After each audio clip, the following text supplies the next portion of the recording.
Hello dear students, welcome to Dakshina classroom. Myself Surya Prakash Rangi. बच्चों, आज हम डिस्कस करेंगे आपका DT05 पेपर। तो देखते हैं फर्स्ट क्वेश्चन। पहले हम फिजिकल केमिस्ट्री की बात करेंगे, देन फिर ऑर्गेनिक एंड देन इनऑर्गेनिक की बात होगी। तो पहले हम फिजिकल केमिस्ट्री से स्टार्ट करते हैं। फर्स्ट क्वेश्चन गिवन आपको, equal weight of two gas of molecular weight 4 and 40 are mixed. The pressure of the mixture is 1.1 atm। The partial pressure of the light gas in this mixture. बिल्कुल easy calculation है, बिल्कुल easy question है। आपको यहाँ पे क्या पूछा गया है? Partial pressure of lighter gas. तो आपको दो गैस गिवन है, एक का मोलर मास 4 ग्राम है एंड 4 and 40 ग्राम। तो इनमें से हम यहाँ पे इजीली देख सकते हैं लाइटर गैस कौन सा होगा, ये वाला। तो पार्शियल प्रेशर क्या होता है? P equal to partial pressure equal to mole fraction of gas into P total. तो यहाँ पे आपको पहले क्या करना पड़ेगा? मोल फ्रैक्शन ऑफ गैस निकालना पड़ेगा। मोल फ्रैक्शन ऑफ लाइटर गैस क्या होगा? यहाँ पर आपको बोला गया है इक्वल वेट आप मिला रहे हैं, तो मोल फ्रैक्शन क्या होता है? Moles of gas upon total moles of gas, right. तो जो लाइटर गैस है उसका मोलर मास क्या है? अगर हम इसका मास x ग्राम मान लें तो मोलर मास से डिवाइड करेंगे तो मोल्स मिल जाएगा। तो x upon 4 upon x upon 4 plus x upon 40, because दोनों का मास क्या है? सिमिलर है। तो यहाँ से आप मोल फ्रैक्शन निकाल सकते हैं। x कॉमन लेके कैंसिल आउट कर देंगे, बचा क्या? 1/4 अपॉन 1/4 प्लस 1/40, राइट। कैलकुलेशन करें कितना मिलेगा यहाँ पर? एलसीएम ले लें, 40 10 प्लस 1 11/40। तो ये 1/4 अपॉन 11/40। कैलकुलेट, इसको ऊपर भेज दें तो क्या होगा? ये 10/11। तो मोल फ्रैक्शन मिल जाएगा आपको लाइटर गैस का। पार्शियल प्रेशर ऑफ गैस क्या हो जाएगा लाइटर गैस का? Mole fraction 10/11 into total pressure कितना गिवन है आपको? 1.1। तो कितना मिल जाएगा? ये 1 atm, राइट। बिल्कुल इजी कैलकुलेशन था, ठीक है। नेक्स्ट सेकंड क्वेश्चन देखते हैं। गिवन आपको the rate of diffusion of SO2, O2 and CH4। Option आपको गिवन है 1:√2:2, 1:2:4। थर्ड वन गिवन है आपको 1:2:1 एंड फोर्थ वन गिवन है आपको 1:2:√2, राइट। तो ये चार ऑप्शन गिवन है। आपको पूछा है rate of diffusion of SO2, O2 and CH4, right. तो अभी हमें पता है रेट ऑफ डिफ्यूजन आप कैसे निकालते हैं? मोलर मास के रूट के इनवर्सली प्रोपोर्शनल रिलेशन होता है। तो अगर हम यहाँ पे रेट ऑफ डिफ्यूजन का रेशियो लेना चाहें, rate of diffusion of SO2 is to rate of diffusion of O2 is to rate of diffusion of CH4, किसके इक्वल होगा? 1/√ऑफ molar mass of SO2 is to 1/√ऑफ molar mass of O2 is to 1/√ऑफ molar mass of CH4। बस value put कीजिए। SO2 का molar mass कितना? 64 is to 1/√32 is to 1/√16, right.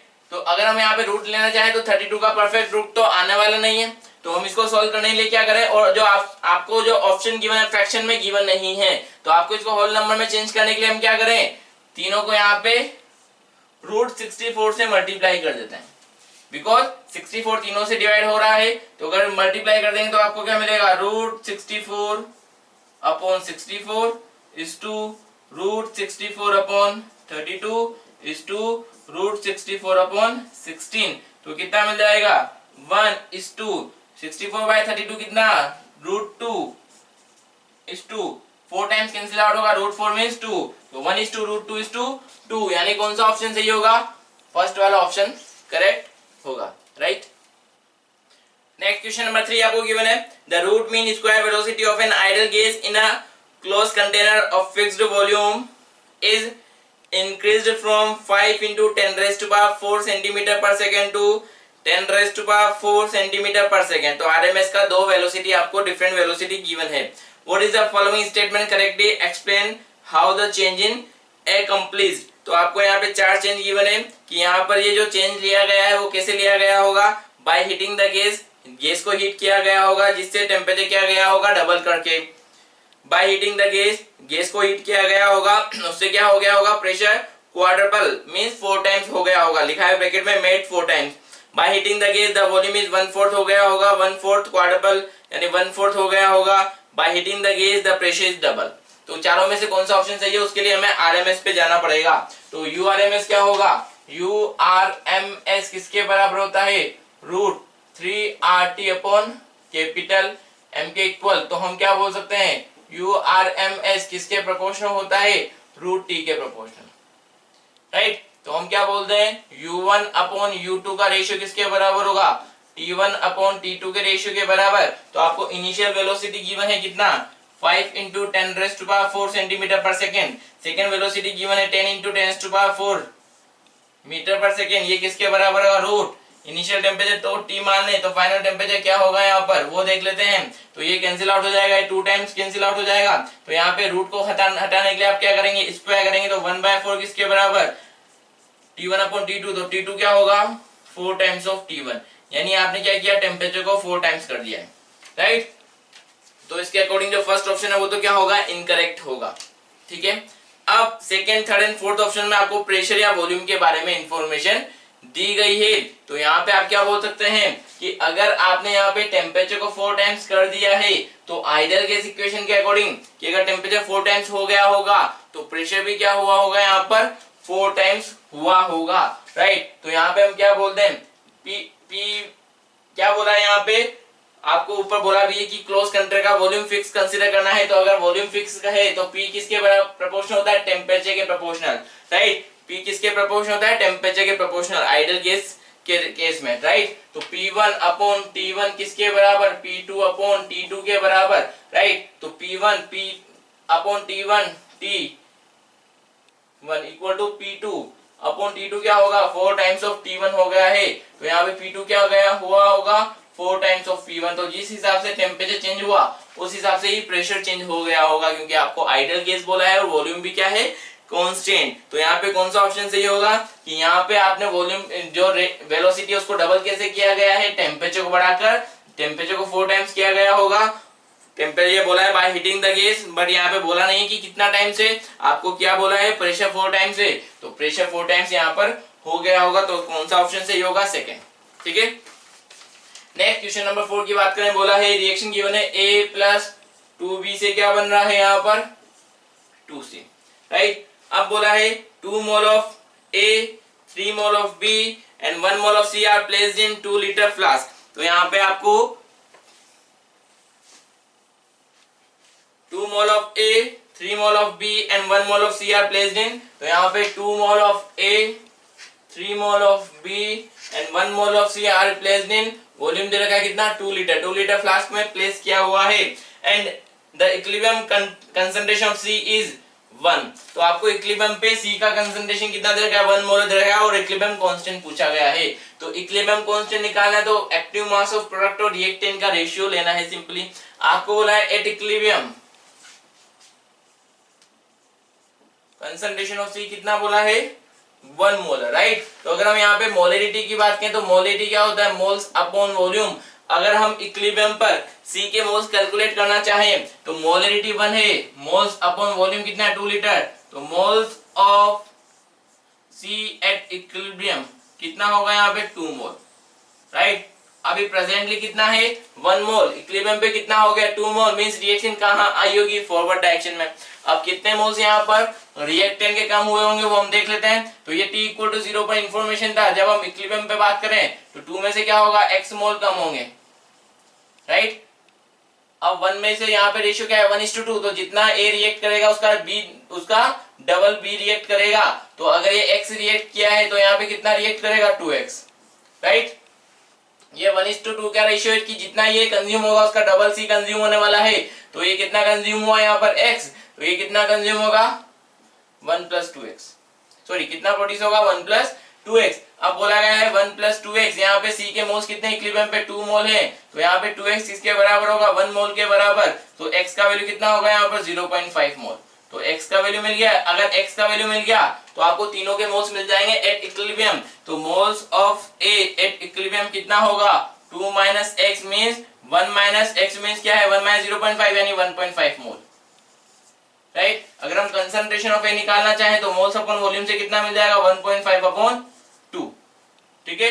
तो ये मोलरिटी ऑफ A मिल गया। मोल्स ऑफ B की हम बात करें कितना होगा यहाँ पे 3 - 2x यानी 3 - 2x यानी कितना होगा यहाँ पे 2 इंटू 0.5 1, 3 माइनस 1 कितना होगा 2 मोल, तो concentration of B at equilibrium कितना होगा 2/2, right. Next concentration of C at equilibrium क्या होगा, यहाँ पे बोला है इक्विलिब्रियम पे C के कितने मोल्स है 2, तो ये 2 मोल यहाँ पर C के हैं, तो कंसंट्रेशन ऑफ C की हम बात करें कितना होगा 2/2, ठीक है, यानी ये 1 मोलर है, ये भी कितना है 1 मोलर। अब पुट कर दे यहाँ पे Kc क्या होगा, एक्टिव मास ऑफ C जो भी कोएफिशिएंट ऑफ पावर में डाल दीजिए upon active mass of A into active mass of B square, तो Kc will be equal to active mass of C कितना है 1 square upon active mass of A कितना है, ये 1.5 को आप 3/2 लिखते हैं तो ये कितना हो जाएगा 3/4 इनटू 1 स्क्वायर, तो Kc आपको कितना मिलेगा 4/3, तो ये आपको Kc का वैल्यू मिल जाएगा। तो ऑप्शन कौन सा वाला करेक्ट होगा, second option will be your answer, right. Next question number 5 की बात करें। क्वेश्चन नंबर 5 आपको गिवन है, रिएक्शन गिवन है N2 + 3 से 2NH3 बोला है, डेल्टा H क्या है यहाँ पे -184 किलो जूल, राइट। बोला है according to Le Chatelier principle the favourable condition for good yield of ammonia, तो अमोनिया यहाँ पर बनाना है, राइट। देखिए ली-चैटली प्रिंसिपल क्या बोलता है कि अगर आप रिएक्शन में कुछ भी चेंज करते हैं इक्विलिब्रियम पर, तो वो रिएक्शन क्या करना चाहती है, उस चेंज को मिनिमाइज करने की कोशिश करती है, तो रिएक्शन उस डायरेक्शन में शिफ्ट होती है जिधर चेंज को मिनिमाइज कर सके, राइट। तो अगर आप प्रेशर बढ़ा देंगे तो रिएक्शन किस डायरेक्शन में शिफ्ट होगी, जिधर प्रेशर कम हो सकता हो, तो प्रेशर किधर कम हो सकता है, जिधर गैसियस मोल्स कम बन रहे हो, अगर गैसियस मोल्स कम बनेंगे तो अपने आप ही प्रेशर कम होगा, राइट। और अगर आप प्रेशर कम कर देंगे तो रिएक्शन किस डायरेक्शन में शिफ्ट होगी, उस डायरेक्शन में जिधर गैसियस मोल्स ज्यादा बन रहे हो, यानी जिधर प्रेशर बढ़ सकता हो, राइट। अगर रिएक्शन एंडोथर्मिक है तो टेम्परेचर बढ़ाने पर रिएक्शन उस डायरेक्शन में शिफ्ट होती है जिधर प्रोसेस कैसा हो, एंडोथर्मिक, तो टेम्परेचर बढ़ाने पर रिएक्शन कौन सी डायरेक्शन में, फॉरवर्ड डायरेक्शन में, अगर एंडोथर्मिक है तो। और अगर रिएक्शन फॉरवर्ड डायरेक्शन में एक्सोथर्मिक है तो रिएक्शन टेम्परेचर बढ़ाने पर कहां जाती है, जिधर रिएक्शन एंडोथर्मिक है। तो अगर यहाँ पर फॉरवर्ड रिएक्शन एक्सोथर्मिक होती है तो बैकवर्ड क्या होती है यहाँ पर एंडोथर्मिक, दोनों डायरेक्शन कभी एंडोथर्मिक नहीं होगी, दोनों डायरेक्शन कभी एक्सोथर्मिक नहीं होगी, अगर एक एंडोथर्मिक है तो दूसरा डेफिनेटली यहाँ पर एक्सोथर्मिक ही होगा, ठीक है। तो यहाँ पर आपको बोला है कि फेवरेबल कंडीशन क्या है, तो फेवरेबल कंडीशन में 4 पॉइंट गिवन है, low pressure, low temperature, high pressure, low temperature, low pressure, high temperature, high pressure, high temperature. तो यहाँ पे प्रेशर और टेम्परेचर के अकॉर्डिंग आपको बोलना है। तो आपको अमोनिया का यील्ड ज्यादा प्रोड्यूस करना है, तो हम क्या करें, यहाँ पर इधर कितने मोल से 4, इधर कितने मोल से 2, तो इधर कम मोल की तरफ आपको भेजना है, तो कम मोल की तरफ भेजना है, तो अगर हम क्या करें यहाँ पे फर्स्ट प्रेशर इंक्रीज करें, तो प्रेशर इंक्रीज करने पर रिएक्शन किस डायरेक्शन में शिफ्ट होगी, जिधर प्रेशर को कम कर सकते हो, मींस गैसियस मोल्स क्या हो रहे हो, कम हो रहे हो, तो इधर गैसियस मोल्स किधर कम होंगे, यहाँ पे टोटल मोल्स 2 हैं, यहाँ पे टोटल मोल्स कितने हैं 4, तो रिएक्शन कहां शिफ्ट होगी, फॉरवर्ड डायरेक्शन में, राइट। तो यहाँ पे आपको अमोनिया का यील्ड बढ़ाना है तो फॉरवर्ड में भेजने के लिए प्रेशर क्या करना पड़ेगा, बढ़ाना पड़ेगा। दूसरा डेल्टा एच कैसा है, नेगेटिव, डेल्टा एच नेगेटिव होने का मींस क्या है, एक्सोथर्मिक रिएक्शन, तो एक्सोथर्मिक रिएक्शन तो टेम्परेचर क्या रखना पड़ेगा, यहाँ पे आपको टेम्परेचर क्या रखना पड़ेगा, लो। तो अगर आप कम टेम्परेचर रखेंगे तो रिएक्शन फॉरवर्ड में जाएगी, बिकॉज एक्सोथर्मिक है तो इसको ये तो क्या कर रही है, एनर्जी को लूज कर रही है, हीट को लूज कर रही है, तो इसको टेम्परेचर की रिक्वायरमेंट नहीं है। एंडोथर्मिक में प्रोसेस को करने के लिए टेम्परेचर की रिक्वायरमेंट होती है, यहाँ पर टेम्परेचर की रिक्वायरमेंट नहीं है, तो आपको टेम्परेचर क्या रखना पड़ेगा, कम, और प्रेशर क्या रखना पड़ेगा, ज्यादा। तो प्रेशर क्या होगा, हाई, और टेम्परेचर क्या होगा यहाँ पर, लो। तो ऑप्शन देख लीजिए यहाँ पे, high, low high pressure and low temperature, तो कौन सा ऑप्शन सही होगा, second option will be correct option, right. Next question number की बात करते हैं, क्वेश्चन नंबर 6। क्वेश्चन नंबर 6 आपको गिवन है the equilibrium constant for the reaction, 6 number में आपको बोला है the equilibrium constant for the reaction, reaction given है SO2 गैस से बन रहा है, यहाँ पर सॉरी SO3 गैस से बन रहा है, SO2 gas plus half O2, right. इसका बोला है Kc कितना है 4.9 into 10⁻², then value of Kc आपको पूछा गया है कि अगर ये रिएक्शन गिवन है 2SO2 प्लस O2 तो यहां से बनेगा 2SO3, इस रिएक्शन का आपको Kc बताना है। तो बिल्कुल सिंपल कैलकुलेशन था, 4 ऑप्शन गिवन है आपको, 416, सेकंड बोला है यहाँ पे 2.4 इंटू 10⁻³ थर्ड बोला है आपको 9.8 इंटू 10⁻² एंड फोर्थ बोला है 4.9 इंटू 10⁻²। बिल्कुल इजी कैलकुलेशन है, अगर आपने ठीक से सोचा होगा, समझा होगा, पढ़ा होगा तो ये इजीली आपने इसको सॉल्व किया होगा। तो इसका केसी गिवन है, इसका केसी पूछा है, तो यहाँ पर हम क्या करते हैं कि अगर रिएक्शन को किसी कोफिशिएंट से मल्टीप्लाई करते हैं तो वो कोफिशिएंट कहाँ चला जाता है, केसी की पावर में। अगर आप किसी रिएक्शन को इन्वर्ट करते हैं तो उस रिएक्शन का केसी भी क्या हो जाता है, इन्वर्ट हो जाता है। तो यहाँ पे और यहाँ से इसको इसमें चेंज करने में हमने क्या क्या किया होगा, क्या वेरिएशन आए होंगे इसमें वो देख लीजिए। ये आपको गिवन था SO2 प्लस हाफ O2 क्या बन रहा है, SO3। तो यहाँ पर इसका केसी है 4.9, अप्रोक्सीमेट आप 5 लेके कैलकुलेशन कर सकते हैं ऑप्शन के अकॉर्डिंग। तो 4.9 इंटू 10⁻², इसका केसी गिवन है। अब आपको केसी किसका पूछा है यहाँ पर, सॉरी रिएक्शन उल्टा लिख दिया है, SO3 से क्या बन रहा है यहाँ पर, SO2 प्लस हाफ O2। अब आपसे केसी किसका पूछा है, यहाँ पे रिएक्शन गिवन है 2SO2 प्लस O2 से क्या बन रहा है, 2SO3। तो इस रिएक्शन का आपको केसी पूछा है, तो हमने यहाँ पे क्या चेंज किया है, क्या आपको ये नजर आ रहा है कि इसमें हमने 2 से मल्टीप्लाई किया गया होगा। अगर इसको 2 से मल्टीप्लाई करें तो क्या बनेगा, 2SO3 2SO2 प्लस O2, ये 2SO3 2SO2 और O2 है, यस है, यानी आपने इसको क्या किया गया होगा, 2 से मल्टीप्लाई किया है। और दूसरा क्या किया है, रिएक्शन को यहाँ पे इन्वर्ट किया है, क्या SO2 और O2 इधर आ गए, यस आ गए। तो अगर आप इन्वर्ट करते हैं तो यहाँ पे नई इक्वेशन का केसी क्या हो जाएगा, केसी डैश क्या होगा, इनिशियल केसी का इन्वर्ट हो जाएगा। तो इनिशियल केसी को क्या कर दीजिए, इन्वर्ट कर दीजिए, और जिस भी कोएफिशिएंट से मल्टीप्लाई किया है वो पावर में डाल दीजिए। तो 1/kc², फाइनल रिएक्शन का केसी हो जाएगा। तो KC dash equal to 1/4.9 into 10⁻² square, right. तो 4.9 को मैं अप्रोक्सीमेट यहाँ पे 5 ले लेता हूँ फॉर इजी कैलकुलेशन ओनली। तो कितना बचेगा, 5 इंटू 10⁻² स्क्वायर, तो 5 का स्क्वायर कितना 25, और 10⁻² का 10⁻⁴, ऊपर आएगा तो 10⁻+4 हो जाएगा अपॉन 25। तो कैंसिल आउट करते हैं तो कितना होगा, 4 टाइम्स कैंसिल आउट हो जाएगा, राइट। तो ये लगभग 400 के लगभग कुछ वैल्यू मिलेगी, लगभग इतना कुछ वैल्यू मिलेगा। तो यहाँ पे आपको 4 ऑप्शन गिवन था, क्या ये 400 के अप्रोक्स है, नहीं ये भी नहीं है, ये भी नहीं है, 400 के अप्रोक्स एक ही आ रहा है। तो आंसर क्या होगा, 1 होगा। आप यहाँ पे 4.9 के अकॉर्डिंग कैलकुलेशन करेंगे तो आपको एग्जैक्ट आंसर मिल जाएगा, राइट।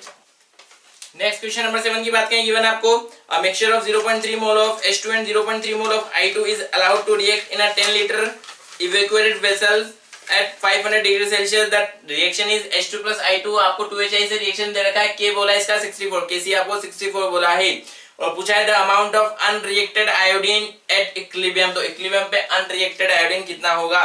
तो इनिशियली बोला है T इक्वल टू 0 पर 0.3 mole of H2 and 0.3 mole of I2 आपको गिवन है। तो 0.3 में से X कम होगा, 1:1 का रेशियो आपको देखना है, यहाँ पे 1:1 का रेशियो है और यहाँ पर 1:2 का रेशियो है। आपको केसी दे रखा है, तो अभी हमें यहाँ पे बताना है कि इक्विलिब्रियम पे I2 का रिमेनिंग अमाउंट कितना होगा। तो यहाँ पे अगर ये रिएक्ट करें तो 3 में से अगर X कम हो रहा है, 0.3 में से X कम हुआ, तो यहाँ पे भी क्या होगा, 0.3 में से कितना कम होगा, X मोल कम होगा, राइट। ये 1:2 के रेशियो के अकॉर्डिंग अगर ये X है तो कितना प्रोड्यूस होगा, 2x। तो अगर आप इसका केसी निकालना चाहें तो केसी कितना होगा, active mass of HI upon square जो भी कोएफिशिएंट है पावर में चला जाता है upon H2 into I2, right. तो केसी कितना है 64, HI कितना है यहाँ पे 2x upon volume of container कितना है आपको 10 litre, 2x upon 10 square upon x sorry कितना है यहाँ पे 0.3 minus x upon 10 into 0.3 minus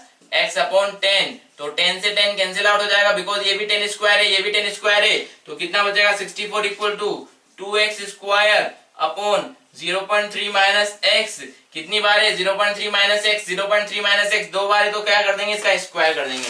अब यहाँ पे इनका स्क्वायर करने के बजाय हम क्या ले लें, बोथ साइड रूट ले लें, तो वो कैलकुलेशन क्या रहेगा, थोड़ा सा इजी रहने वाला है आपका, उससे समय बचने वाला है। तो दोनों तरफ रूट ले लेंगे तो क्या हो जाएगा 8 equal to 2x upon 0.3 minus x multiply कीजिए 2.4 minus 8x equal to 2x।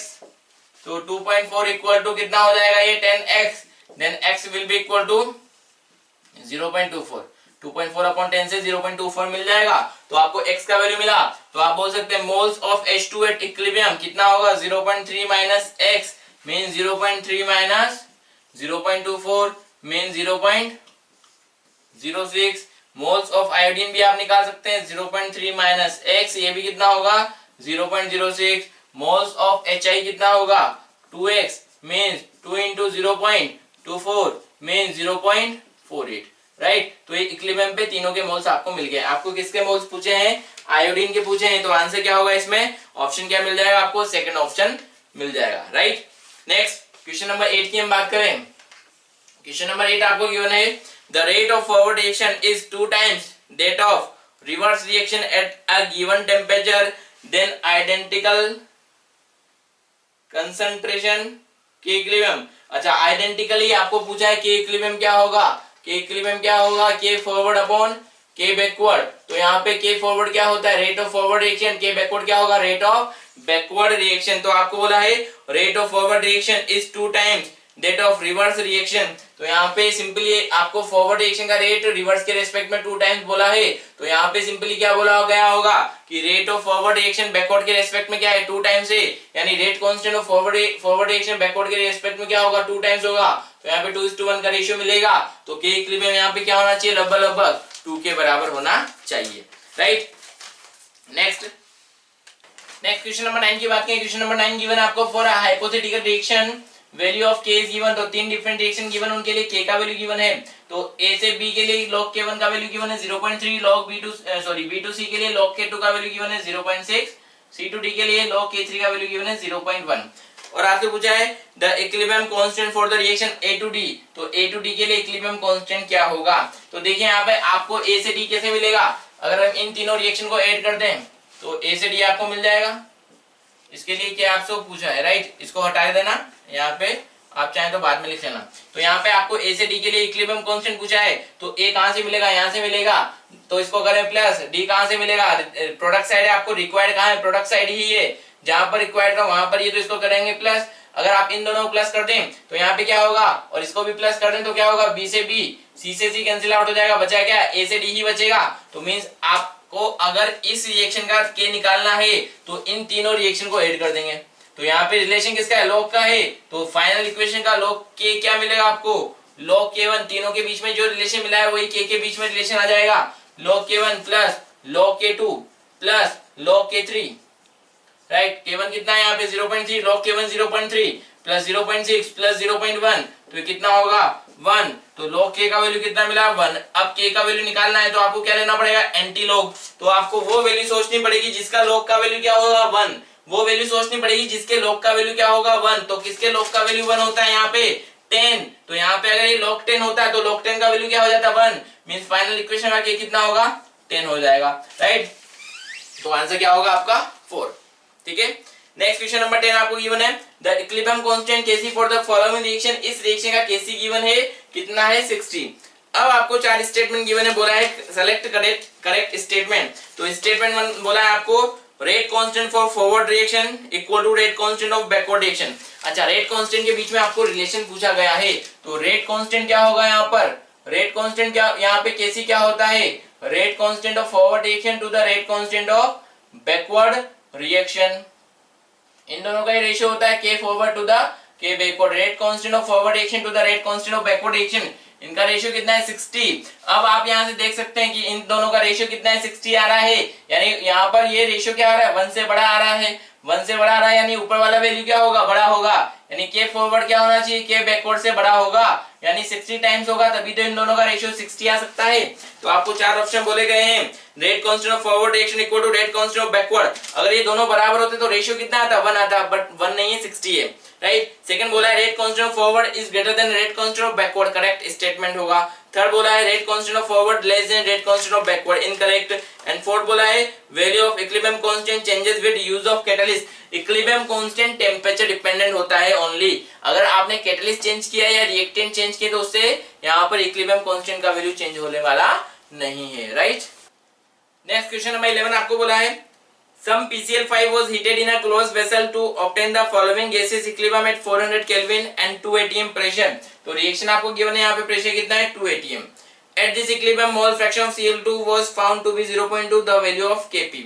बोला था यहाँ पे इनिशियली क्या था PCl5 था, जब PCl5 डिसोशिएट होगा तो PCl3 और Cl2 क्या 1:1 के रेशियो में प्रोड्यूस होगा, जितने मोल्स इसके प्रोड्यूस होंगे उतने ही मोल्स इसके भी प्रोड्यूस होने वाले हैं। आपको बोला है इक्विलिब्रियम पे पीसीएल सॉरी Cl2 के मोल फ्रैक्शन कितना है 0.2, तो मोल फ्रैक्शन आपको बोला है Cl2 का कितना है यहाँ पे 0.2, तो अगर Cl2 0.2 है तो इन दोनों का रेशियो क्या है 1:1, तो यहाँ पे इनके मोल्स बराबर होंगे तो इनका मोल फ्रैक्शन भी क्या होगा बराबर, क्योंकि मोल फ्रैक्शन क्या होता है मोल्स अपॉन टोटल मोल। दोनों जब यहाँ पे PCl5 से दोनों प्रोड्यूस होंगे 1:1 के रेशियो में ही तो प्रोड्यूस होने वाले हैं, तो दोनों के मोल्स बराबर होंगे, तो मोल्स अपॉन टोटल मोल का रेशियो भी दोनों के लिए क्या होगा बराबर, दोनों का मोल फ्रैक्शन क्या रहना है बराबर। तो अगर इसका मोल फ्रैक्शन 0.2 है तो PCl3 का मोल फ्रैक्शन भी क्या होगा 0.2। अब किसी भी मिक्सचर का टोटल मोल फ्रैक्शन कितना होता है 1 होता है, ये आपको पता होगा। तो अगर Cl2 का मोल फ्रैक्शन 0.2 है, PCl3 का मोल फ्रैक्शन भी 0.2 है, तो दोनों कितना हो गया 0.4, तो PCl5 का कितना होगा 0.6।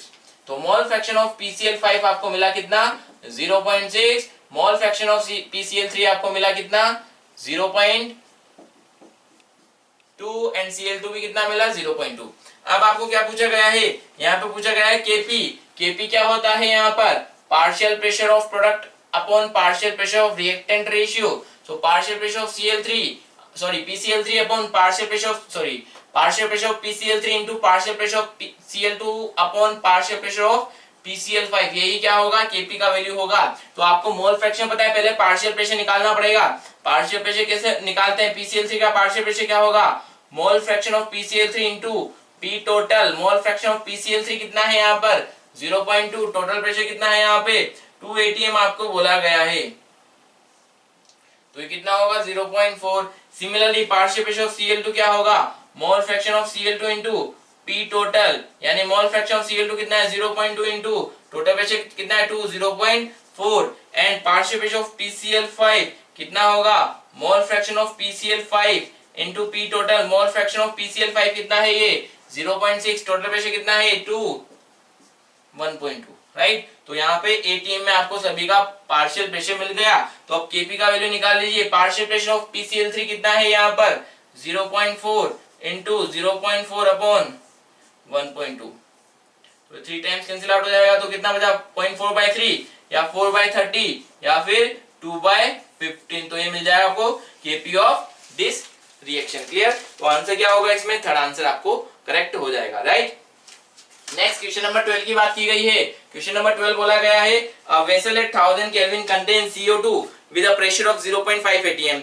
Some of the CO2 is converted into CO on the addition of graphite. If the total pressure at equilibrium is 0.8, the value of Kp.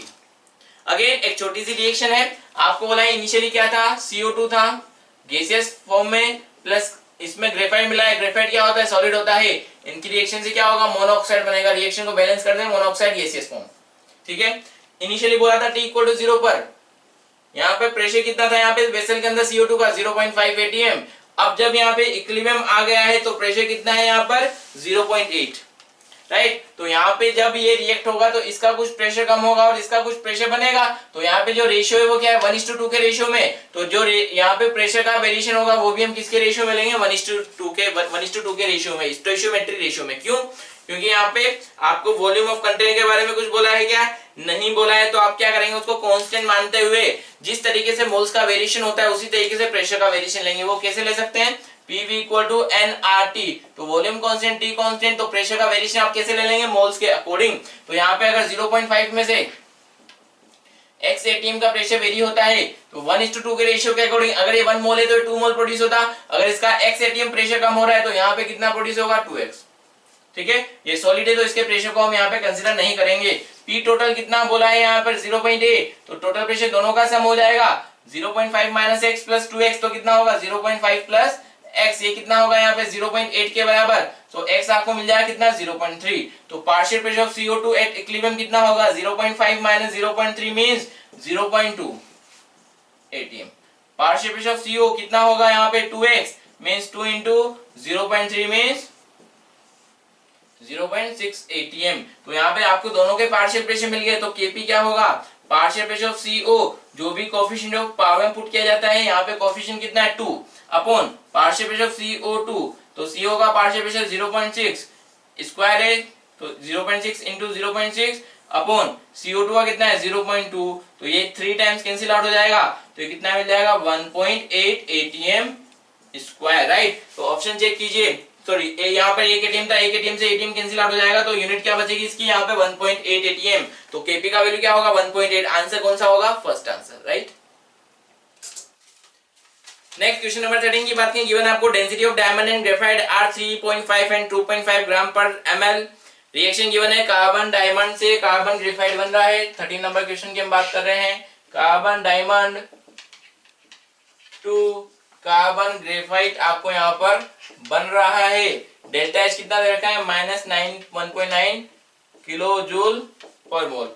Favourable condition for formation of diamond, diamond के formation की बात की है तो अभी यहाँ पे graphite की रिएक्शन दे रखी है, हम डायमंड के फॉर्मेशन की बात करें तो यहाँ पे क्या होगा, कार्बन ग्रेफाइट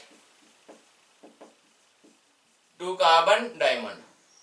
तो इसका डेल्टा एच क्या होगा, रिएक्शन को इन्वर्ट कर दिया तो डेल्टा एच कितना होगा 1.9 किलो जूल पर मोल। जैसे देखिए यहाँ पे डेंसिटी का इन्फॉर्मेशन गिवन है, बट यहाँ पे सॉल्व करने के लिए हमें डेंसिटी की कोई रिक्वायरमेंट नहीं है, हम सिंपल यहाँ पे कॉमन सेंस से इसको सॉल्व कर सकते हैं। क्या कि अगर हम डायमंड की बात करें, डायमंड आपको कहाँ मिलता है, डेप्थ ऑफ अर्थ में मिलता है। तो डेप्थ ऑफ अर्थ में जितना नीचे आप जाएंगे वहां पे टेम्परेचर क्या होता है, बढ़ता जाता है। जितना नीचे जाएंगे प्रेशर क्या होगा, वहां पे बढ़ता जाएगा, क्योंकि वहां पे क्या होगा, बहुत सारे रॉक वगैरह यहाँ पे होते हैं, जिसकी वजह से डेप्थ में क्या होता है, प्रेशर कंटिन्यू बढ़ता जाता है। तो जितना डेप्थ में जाएंगे उतना ज्यादा प्रेशर होगा, जितना डेप्थ में जाएंगे उतना ज्यादा टेम्परेचर होगा। तो डायमंड कहाँ मिलता है आपको, डेप्थ ऑफ अर्थ में ही मिलता है। तो वहां पे हाई टेम्परेचर हाई प्रेशर होता है, जिसकी वजह से ग्रेफाइट का कन्वर्जन किसमें होता है, डायमंड में होता है। तो अगर आपको डायमंड का फॉर्मेशन करना है तो हाई टेम्परेचर और हाई प्रेशर कंडीशन वहां पर रिक्वायर्ड होगी, ठीक है। अब जो इन्फॉर्मेशन गिवन है उसके अकॉर्डिंग हम सोच लेते हैं। यहाँ पे डेल्टा एच कैसा है, यहाँ पर पॉजिटिव, डेल्टा एच पॉजिटिव है, इसका मींस रिएक्शन कैसी होगी, एंडोथर्मिक। तो एंडोथर्मिक रिएक्शन है, रिएक्शन को फॉरवर्ड डायरेक्शन भेजना है, रिएक्शन कैसी है, एंडोथर्मिक। तो टेम्परेचर कैसा होना चाहिए, हाई होना चाहिए। तो हाई टेम्परेचर होगा तो रिएक्शन कहां जाएगा, फॉरवर्ड डायरेक्शन में। दूसरा डेंसिटी आपको गिवन है यहाँ पर कितना 3.5, sorry diamond and graphite, diamond का डेंसिटी कितना है 3.5 ग्राम पर ml और ग्रेफाइट का डेंसिटी कितना है 2.3 ग्राम पर ml, राइट। तो आप डेंसिटी के बेसिस पे बोल सकते हैं कि अगर हमने इसका 1 मोल लिया कार्बन का तो 1 मोल ग्रेफाइट में आपको कन्वर्ट करना है। तो हम यहाँ पे सिमिलर मास के अकॉर्डिंग बात करें कि अगर ये 12 ग्राम है तो यहाँ पे इसका वॉल्यूम कितना होगा, मास बाय डेंसिटी, और यहाँ पे इसका वॉल्यूम क्या होगा, मास बाय डेंसिटी, ठीक है। तो अभी आप यहाँ पे मास सिमिलर रखते हुए मैं देख सकते हैं कि किसका वॉल्यूम ज्यादा होगा, किसका वॉल्यूम कम होगा। ग्रेफाइट का वॉल्यूम ज्यादा है और डायमंड का वॉल्यूम कम है। तो अगर आपको रिएक्शन को कम वॉल्यूम की तरफ भेजना है तो प्रेशर कैसा रखना पड़ेगा, ज्यादा। हाई प्रेशर पे रिएक्शन किधर शिफ्ट होती है, जिधर वॉल्यूम क्या हो रहा हो, कम हो रहा हो। तो हाई प्रेशर पे रिएक्शन किधर शिफ्ट होगी, जिधर वॉल्यूम क्या हो रहा हो, कम हो रहा हो। तो यहाँ पे अगर आपको डायमंड का फॉर्मेशन करना है तो टेम्परेचर कैसा होना चाहिए, हाई, और प्रेशर भी कैसा होना चाहिए, हाई, ठीक है। आपको ये चीजें रटने की जरूरत नहीं है, आप सिंपल लॉजिक से ये सोच सकते हैं कि डायमंड डेप्थ में मिल रहा है, वहां पे टेम्परेचर हाई होता है, प्रेशर हाई होता है। तो डायमंड का फॉर्मेशन के लिए क्या कंडीशन होनी चाहिए, high temperature and high pressure condition वहां पर होनी चाहिए, राइट। नेक्स्ट क्वेश्चन नंबर 14 की हम बात करते हैं। क्वेश्चन नंबर 14 आपको गिवन है, क्या बोला गया है 14th में आपको equilibrium constant for the reaction, 3 reaction given है, कौन सा 2NO प्लस O2, इसकी रिएक्शन से क्या बन रहा है, इसको यहां लिख लेते हैं 14 को। 2NO प्लस O2 की रिएक्शन से क्या बन रहा है, 2NO2 KC1 आपको गिवन है। सेकंड रिएक्शन क्या गिवन है, NO2 प्लस SO2 की रिएक्शन से क्या बन रहा है, SO3 प्लस NO KC2 आपको गिवन है। एंड थर्ड रिएक्शन बोला है 2SO3 से बन रहा है, 2SO3 है 2SO2 प्लस O2 KC3 आपको बोला है, राइट। बोला है यहाँ पे द करेक्ट रिलेशन, इन तीनों के बीच में रिलेशन क्या होगा। तो 3 इक्वेशन गिवन है, इनके केसी के बीच में क्या रिलेशन आपको मिल रहा है वो बताना है। तो हम सिंपली क्या करते हैं, यहाँ पर 2 रिएक्शन के बीच में रिलेशन निकाल के थर्ड इक्वेशन बनाने की कोशिश करते हैं। हम ये फर्स्ट और सेकंड लेते हैं कि हमने इन दोनों के बीच में रिलेशन निकाल के थर्ड इक्वेशन बनानी चाहिए, इन दोनों के बीच में रिलेशन निकाल के थर्ड इक्वेशन बनाना चाहिए। तो अगर हमें यहाँ पर ये थर्ड इक्वेशन बनानी है तो फर्स्ट और सेकंड के बीच में क्या रिलेशन होना चाहिए कि आपको थर्ड इक्वेशन मिल जाए। तो उसके लिए आप देखें यहाँ पे कंपोनेंट के अकॉर्डिंग इधर क्या है 2SO3 2SO2 plus O2, SO3 किधर है, इधर है। तो उसको इधर लाने के लिए क्या करना पड़ेगा, माइनस से मल्टीप्लाई करना पड़ेगा, रिएक्शन क्या करना पड़ेगा, इन्वर्ट करना पड़ेगा। यहाँ पे कितना SO3 है, 2SO3 है, तो यहाँ पे 2 से भी मल्टीप्लाई करना पड़ेगा और रिएक्शन को इन्वर्ट भी करना पड़ेगा। तो अगर आप किसी रिएक्शन को इन्वर्ट करते हैं तो उसका केसी भी क्या होता है, इन्वर्ट होता है। और अगर 2 से मल्टीप्लाई करते हैं तो वो कहां चला जाता है, पावर में। तो यहाँ पे जब आप रिएक्शन को इन्वर्ट कर देंगे तो उसका केसी भी क्या हो जाएगा, इन्वर्ट हो जाएगा, और कोफिशिएंट कहां चला जाएगा, पावर में चला जाएगा, राइट। उसके अलावा O2 कहां पे चाहिए आपको, यहाँ प्रोडक्ट साइड, यहाँ पे कहां है, रिएक्टेंट साइड। तो मींस आप इस रिएक्शन को भी क्या करना पड़ेगा, इन्वर्ट करना पड़ेगा। तो अगर आप यहाँ पे रिएक्शन को इन्वर्ट कर देंगे तो उसका केसी क्या हो जाएगा, इन्वर्ट हो जाएगा। तो अगर सपोज हम यहाँ पे इसको थोड़ा सा और सिंप्लीफाई कर दें, रिएक्शन को इन्वर्ट कर दें तो क्या बनेगा, यहाँ पर 2NO2 से क्या बनेगा, 2NO प्लस O2। यहाँ पे इसका अब केसी क्या हो गया, 1/KC1, राइट। इस रिएक्शन को इन्वर्ट किया और 2 से मल्टीप्लाई किया तो क्या बनेगा, 2SO3 प्लस 2NO, क्या बन गया यहाँ पे, 2NO2 प्लस 2SO2, राइट। ये क्या हो गया यहाँ पर, 1/KC2 स्क्वायर, राइट। तो इन दोनों की इक्वेशन रिलेशन से आपको थर्ड इक्वेशन बनानी है। 2SO3 से क्या बनेगा, 2SO2 प्लस O2। तो अब यहाँ पे अगर ये इक्वेशन बन रही है तो SO3 कहां पर है, ये, तो इस इक्वेशन को क्या हमने प्लस, यहाँ पे SO2 कहां पर है, यहाँ पर, तो ये प्लस हो गया, O2 यहाँ पर है प्लस। तो इन दोनों के रिलेशन से क्या मिला, 2NO से 2NO कैंसिल, 2NO2 से 2NO2 कैंसिल, तो फाइनली यही बचने वाला है। तो जब आप रिएक्शन को ऐड करते हैं तो केसी क्या होता है, उनका मल्टीप्लाई हो जाता है। तो यहाँ पर आप क्या बोल सकते हैं, KC3 किसके बराबर होगा, यहाँ पर 1/KC1 इंटू 1/KC2 स्क्वायर। तो ये क्या होगा, KC1 into KC2 square into KC3 किसके बराबर, 1 के बराबर। तो तीनों के बीच में ये रिलेशन मिलेगा। तो ये रिलेशन आपको कौन से ऑप्शन में गिवन है, ये option, second option will be correct option, right. तो इस तरीके से आप यहाँ पे इनके बीच में रिलेशन निकाल सकते हैं। क्वेश्चन नंबर 15 की बात करें। क्वेश्चन नंबर 15 आपको गिवन है,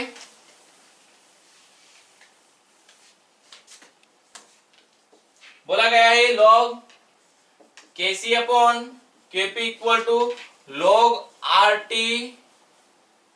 plus log RT equal to 0 for the relationship following gases phase reaction. तो आपको बोला है कि ये रिलेशन किसके लिए करेक्ट होगा। चार इक्वेशन आपको गिवन है, PCl5 से PCl3 प्लस Cl2 बन रहा है। सेकंड में आपको बोला है 2SO2 प्लस O2 की रिएक्शन से 2SO3 बन रहा है। थर्ड बोला गया है H2 प्लस I2 की रिएक्शन से 2HI बन रहा है। एंड फोर्थ बोला गया है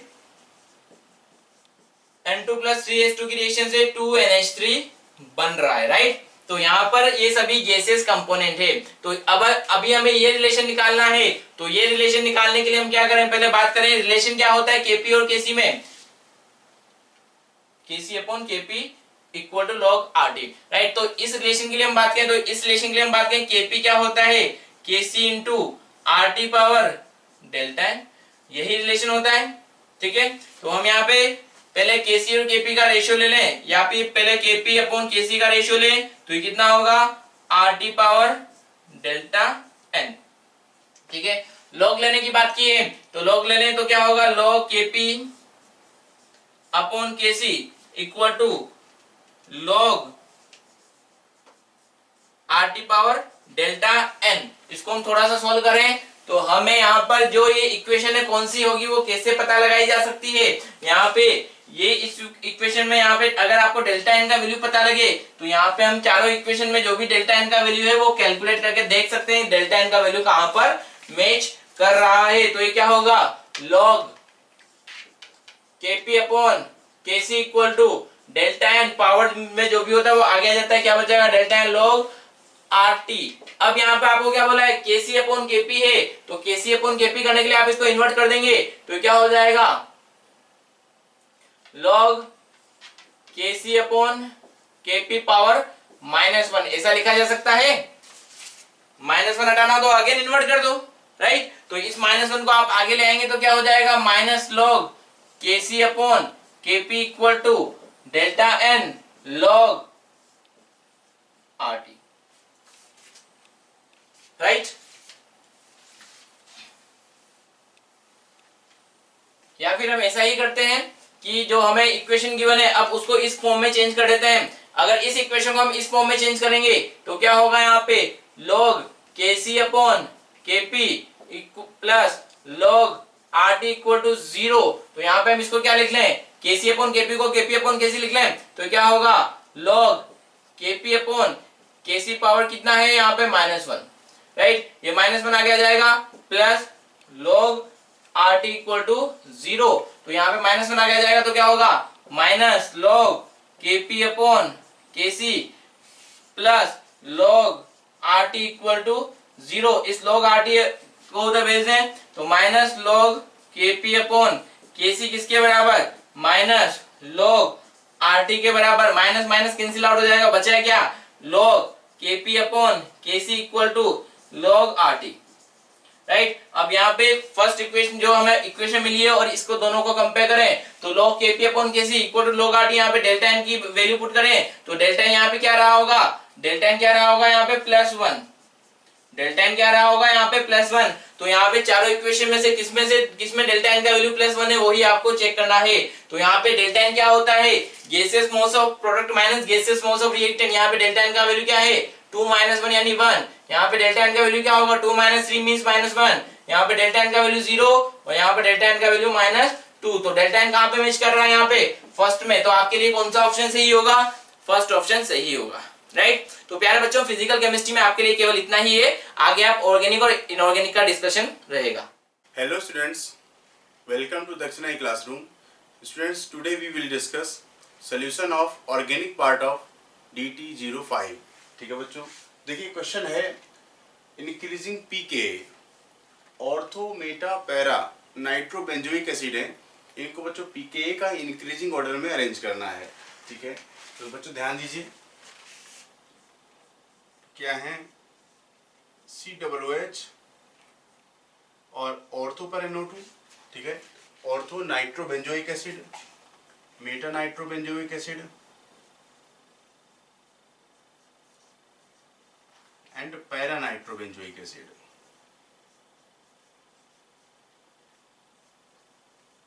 ठीक है, तो इंक्रीजिंग pKa बच्चों कुछ इस तरीके से, यहां पर क्या होगा इंक्रीजिंग pKa का मतलब क्या है बच्चों, लीस्ट एसिडिक सबसे आगे होगा। ठीक है, क्योंकि आपको पता है बच्चों कि acidic strength and pKa inversely proportional, तो जिसका pKa ज्यादा होगा उसका एसिडिक स्ट्रेंथ क्या होगा, कम होगा।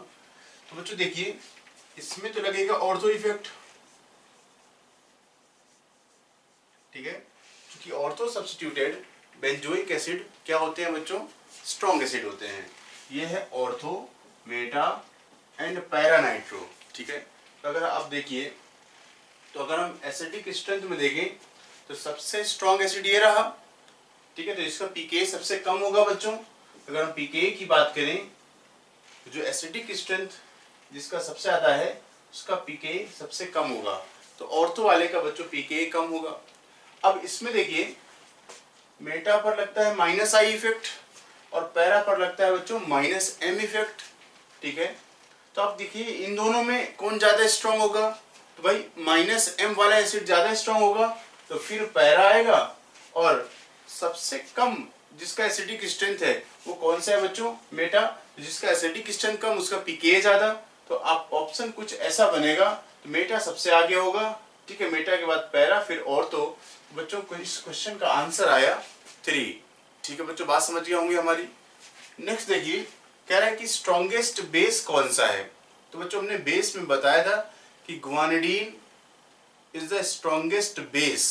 बच्चों ये देखिए ये गुआनिडीन है, ठीक है, और ये क्या है, ये है एमिडीन।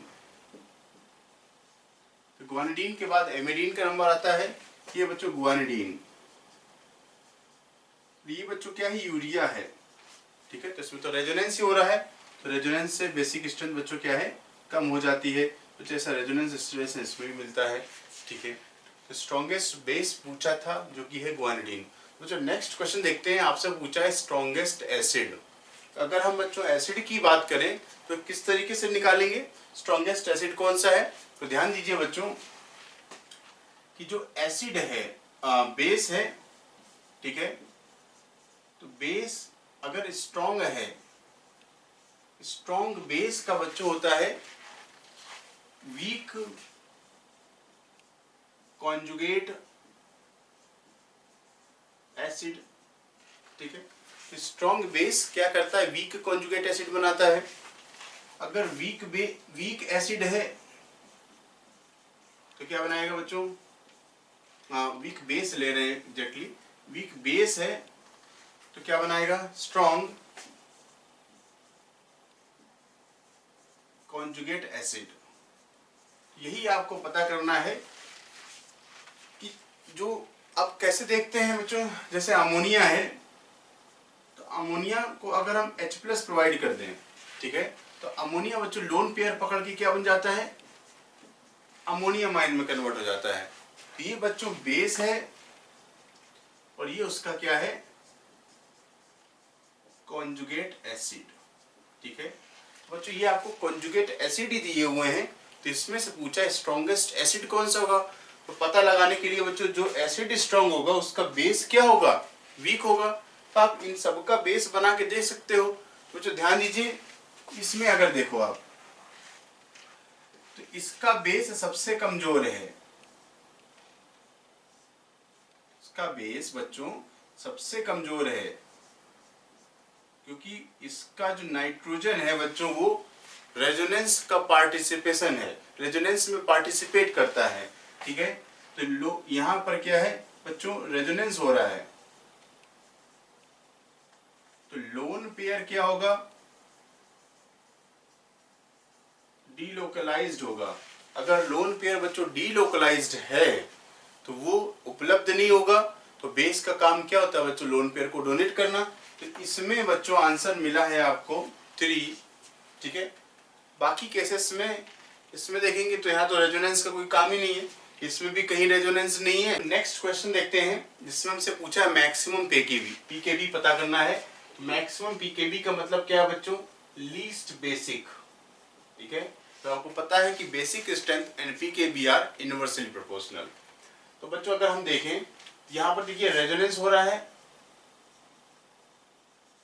और इन दोनों ही केसेस में क्या है बच्चों, नो रेजोनेंस, ठीक है। लेकिन यहाँ पर भी बच्चों क्या है, रेजोनेंस है। लेकिन बच्चों अब देखें तो फर्स्ट और फोर्थ ही बचे, लेकिन अब बच्चों देखिए फर्स्ट में रेजोनेंस का एक्सटेंट ज्यादा है, मोर रेजोनेंस, ठीक है। लेकिन यहाँ पर क्या मिलता है बच्चों, फोर्थ वाले में इसका प्लस आई का सपोर्ट भी मिल जाएगा। तो मोर रेजोनेंस मतलब यही बच्चों हो गया लीस्ट बेसिक, क्योंकि लोन पेयर क्या होगा बच्चों, डीलोकलाइज्ड होगा, ठीक है। तो अगर लोन पेयर डीलोकलाइज्ड है, रेजोनेंस का पार्ट है, तो उसकी बेसिक स्ट्रेंथ सबसे कम होगी। नेक्स्ट देखते हैं बच्चों, हमें पिरिडीन, पिरिमिडीन और इमिडाजोल में बेसिक स्ट्रेंथ का ऑर्डर बताना है। तो पहले बच्चों हम पिरिडीन को देखते हैं, ठीक है। तो पिरिडीन में देखिए बच्चों नाइट्रोजन पर लोन पेयर है, और अगर आप देखते हैं कि जब रेजोनेंस हम करते हैं तो रेजोनेंस में नाइट्रोजन का लोन पेयर पार्टिसिपेट नहीं करता है बच्चों, इस तरीके से, ठीक है। तो लोन पेयर sp2 है, नाइट्रोजन का जो हाइब्रिडेशन है बच्चों वो sp2, और लोन पेयर क्या है, लोकलाइज्ड है। और यही बात लागू होती है बच्चों पिरिमिडीन के केस में। यहां पर भी बच्चों लोन पेयर रेजोनेंस का पार्ट नहीं है, ठीक है। किसी भी लोन पेयर की बात करें तो ये भी क्या है बच्चों, sp2 एंड लोकलाइज्ड, ठीक है। तो बच्चों अगर हम यहां पर देखें तो यहां पर जो नाइट्रोजन है बच्चों, नाइट्रोजन इसका -I इफेक्ट लगेगा, ठीक है, क्योंकि नाइट्रोजन है और लोन पेयर यहाँ है, लेकिन लोन पेयर का कोई पार्टिसिपेशन तो रेजोनेंस में नहीं हो रहा। अगर लोन पेयर रेजोनेंस का पार्ट नहीं तो क्या करेगा, इंडक्टिव इफेक्ट लगाएगा, कि नाइट्रोजन इलेक्ट्रोनेगेटिव एटम है, तो ये -I ऑपरेट करेगा। तो अगर आप बच्चों देखते हैं ये फर्स्ट है और ये सेकेंड है, तो फर्स्ट और सेकेंड में अगर हम बेसिक स्ट्रेंथ की बात करें बच्चों तो सेकेंड कम बेसिक होगा, फर्स्ट ज्यादा बेसिक होगा, क्योंकि फर्स्ट में सेकेंड वाले केस में क्या है, नाइट्रोजन अपना -I इफेक्ट ऑपरेट कर रहा है। अब बात करते हैं बच्चों इमिडाजोल की। तो इमिडाजोल की कहानी थोड़ी सी अलग है बच्चों, इसकी भी कहानी को हम समझते हैं बच्चों।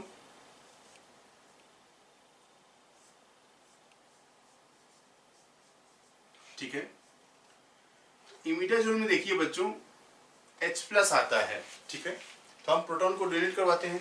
तो जो ये वाला लोन पेयर तो क्या रेजोनेंस का पार्ट है, क्योंकि एरोमेटिसिटी होगी भी इसी की वजह से है, एरोमेटिक कंपाउंड, ये लोन पेयर रेजोनेंस करेगा इस तरीके से। अगर लोन पेयर रेजोनेंस का पार्ट है तो ये वाला जो लोन पेयर है बच्चों, ये इसको प्रोटोनेट करेगा, क्योंकि ये तो रेजोनेंस का पार्ट नहीं है। तो इससे क्या मिला बच्चों आपको, NH और NH, और ये आ गया पॉजिटिव चार्ज, ठीक है। तो बच्चों देखिए, ये जो बना है ये बच्चों बेस, और ये है उसका क्या, कॉन्जुगेट एसिड। अब बच्चों ये कॉन्जुगेट एसिड में रेजोनेंस हो रहा है इस तरीके से।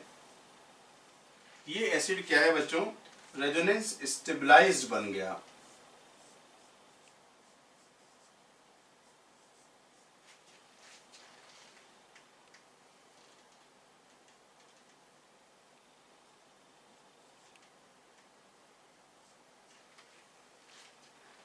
ठीक है।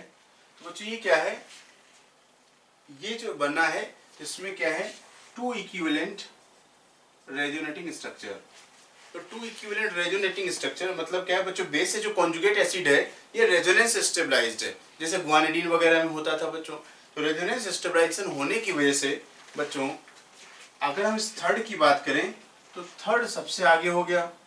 बेसिक स्ट्रेंथ का फाइनल ऑर्डर ये है, imidazole is more basic than pyridine and pyrimidine। तो अगर हम आंसर की बात करें बच्चों, तो आंसर मिला जिसमें थर्ड आगे है, थर्ड फर्स्ट आंसर मिला बच्चों इसका 3। तो नेक्स्ट क्वेश्चन देखते हैं, जिससे पूछा है स्ट्रॉन्गेस्ट बेस। तो बच्चों स्ट्रॉन्गेस्ट बेस के लिए क्या चाहिए कि लोन पेयर लोकलाइज्ड होना चाहिए, ठीक है। बच्चों इसमें देखिए लोन पेयर क्या है, लोकलाइज्ड है। और आप यहां पर देखें बच्चों, यहां पर भी क्या है, लोन पेयर लोकलाइज्ड है बच्चों pyridine के केस में। लेकिन बच्चों आप इसमें देखिए, लोन पेयर रेजोनेंस का पार्ट है, लोन पेयर डीलोकलाइज्ड। और सेम सिचुएशन बच्चों यहां पर है, लोन पेयर डीलोकलाइज्ड, ठीक है। तो बात करें बच्चों फर्स्ट और थर्ड में से ही आंसर आएगा। अब बच्चों अगर इसमें देखें, अगर दोनों लोकलाइज्ड हैं तो आप हाइब्रिडेशन पे जाइए, ये sp2 है और ये क्या है बच्चों, sp3। तो sp3 वाला नाइट्रोजन का इलेक्ट्रोनेगेटिविटी कम होगा, तो ये लोन पेयर अपना आसानी से डोनेट कर देगा, ठीक है। तो लोन पेयर डोनेशन बच्चों यहाँ पर फास्ट रहेगा, जिसकी वजह से स्ट्रॉन्गेस्ट बेस है बच्चों आपका ऑप्शन है 3, ठीक है। नेक्स्ट देखिए, which position is most activated towards reaction with HCl।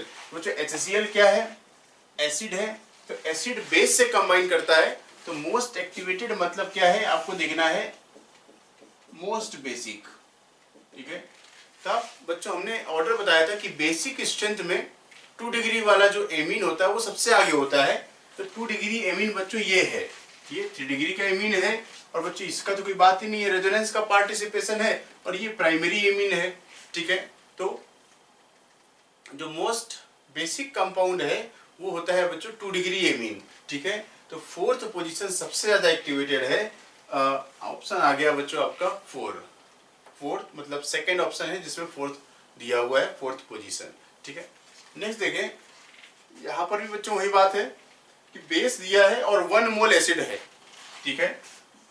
ये एसिड है और ये मोस्ट बेसिक पोजीशन है, मोस्ट बेसिक साइट है बच्चों ये, ठीक है। क्योंकि इसमें देखिए यहाँ तो लोन पेयर रेजोनेंस का पार्ट है, और यहाँ पर बच्चों क्या है, रेजोनेंस नहीं हो रहा है, ठीक है। तो ये aliphatic amines are more basic than aromatic amine. तो प्रोडक्ट का फॉर्मेशन जो भी होगा बच्चों यहीं से होगा।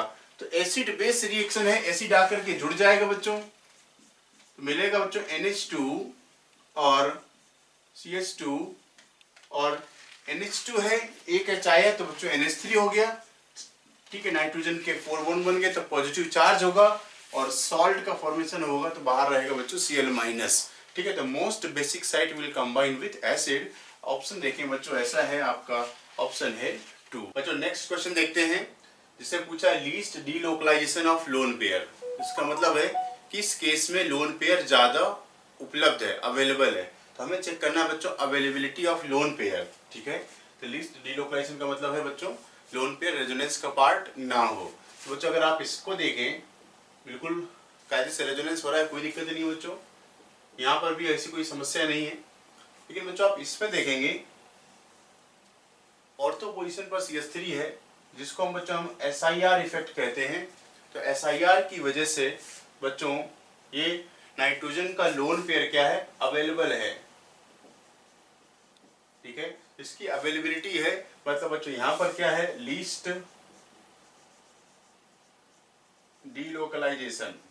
ठीक है बच्चों, इस केस में है लोन पेयर का लीस्ट डीलोकलाइजेशन। आपसे आंसर पूछा है, मिल गया बच्चों। इसमें भी देखिए NH2 है, इसको कोई दिक्कत नहीं है, ये रेजोनेंस का पार्ट हो जाएगा। ठीक है, नेक्स्ट बच्चों क्वेश्चन देखते हैं, increasing order of basic strength. तो बच्चों हमने जनरल ट्रेंड बताया, तो जनरल ट्रेंड में क्या है बच्चों,